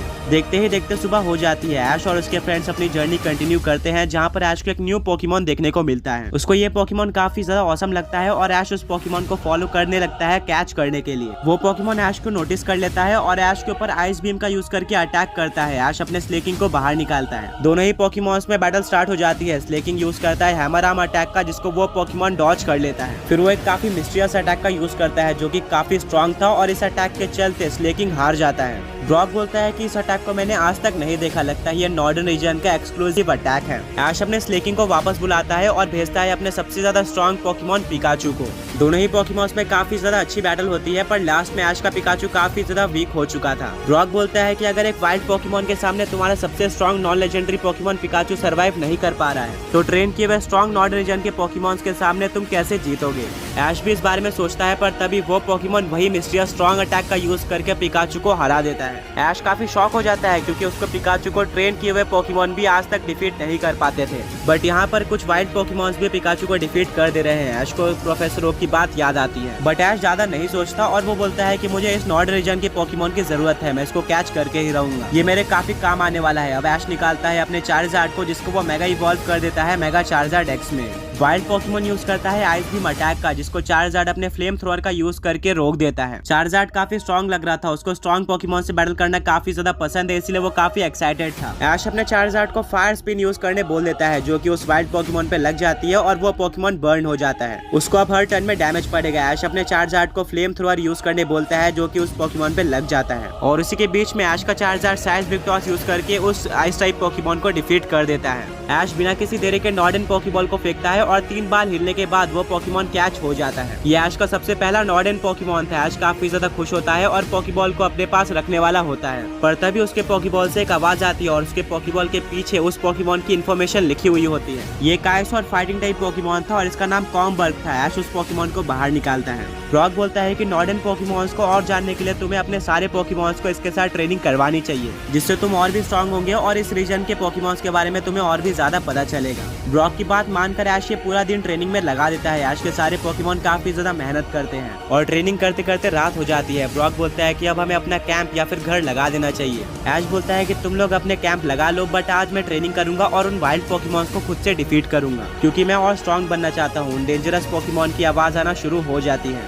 ऐश के सारे फ्रेंड्स अपना कैंप लगा देते हैं और घर के अंदर बिल्कुल सेफ रहते हैं। वो बोलते हैं कि ऐश तुम भी इधर आ जाओ। ऐश मना कर देता है, तभी काफी सारे पोकेमॉन उसको चारों तरफ से घेर लेते हैं। ऐश अपने कॉम्बर्ग को बाहर निकालता है और वो सारे पोकेमॉन मिलकर ऐश और कॉम्बर्ग के ऊपर अटैक कर देते हैं। कॉम्बर्ग उनमें से कुछ पोकेमॉन्स को हरा देता है, बट फिर भी कॉम्बर्ग अकेला पड़ गया था। इसको देखकर ऐश अपने चार्जार्ड को बाहर निकालता है और उसको मेगा इवॉल्व भी कर देता है। चार्जार्ड एक पोकेमॉन को मारता तो दूसरा पोकेमॉन उसके ऊपर पीछे से अटैक कर देता है, जिसके चलते चार्जार्ड काफी ज्यादा वीक हो चुका था। कॉम्बर्ग भी अब काफी वीक लगने लगा था। ये देखकर ऐश अपने सारे पोकेमॉन्स को बाहर निकाल देता है ताकि सबकी ट्रेनिंग हो। वो सारे पोकेमॉन मिलकर उन डेंजरस पोकेमॉन को हरा देते हैं, जिससे ऐश के पोकेमॉन्स की काफी अच्छी ट्रेनिंग हो जाती है। ब्रॉक बोलता है कि तुम्हारा कॉम्बर्ग बिना किसी ट्रेनिंग के भी तुम्हारे बाकी सारे पोकेमॉन से काफी स्ट्रॉन्ग लग रहा है। इससे पता चलता है कि नॉर्डर्न रीजन के पोकेमॉन्स कितने ज्यादा स्ट्रॉन्ग है। तुम्हें कुछ और नॉर्डर्न पोकेमॉन्स पकड़ने चाहिए। अब सुबह हो जाती है। ऐश और उसके फ्रेंड सेकंड जिम ढूंढने निकल जाते हैं, जहां पर वो एक जंगल में आते हैं। इस जंगल में काफी फॉग था, उनको कुछ भी अच्छे से नहीं दिखाई दे रहा था और ऐसा लग रहा था कि यहाँ पर और भी काफी डेंजरस पोकेमॉन्स हैं।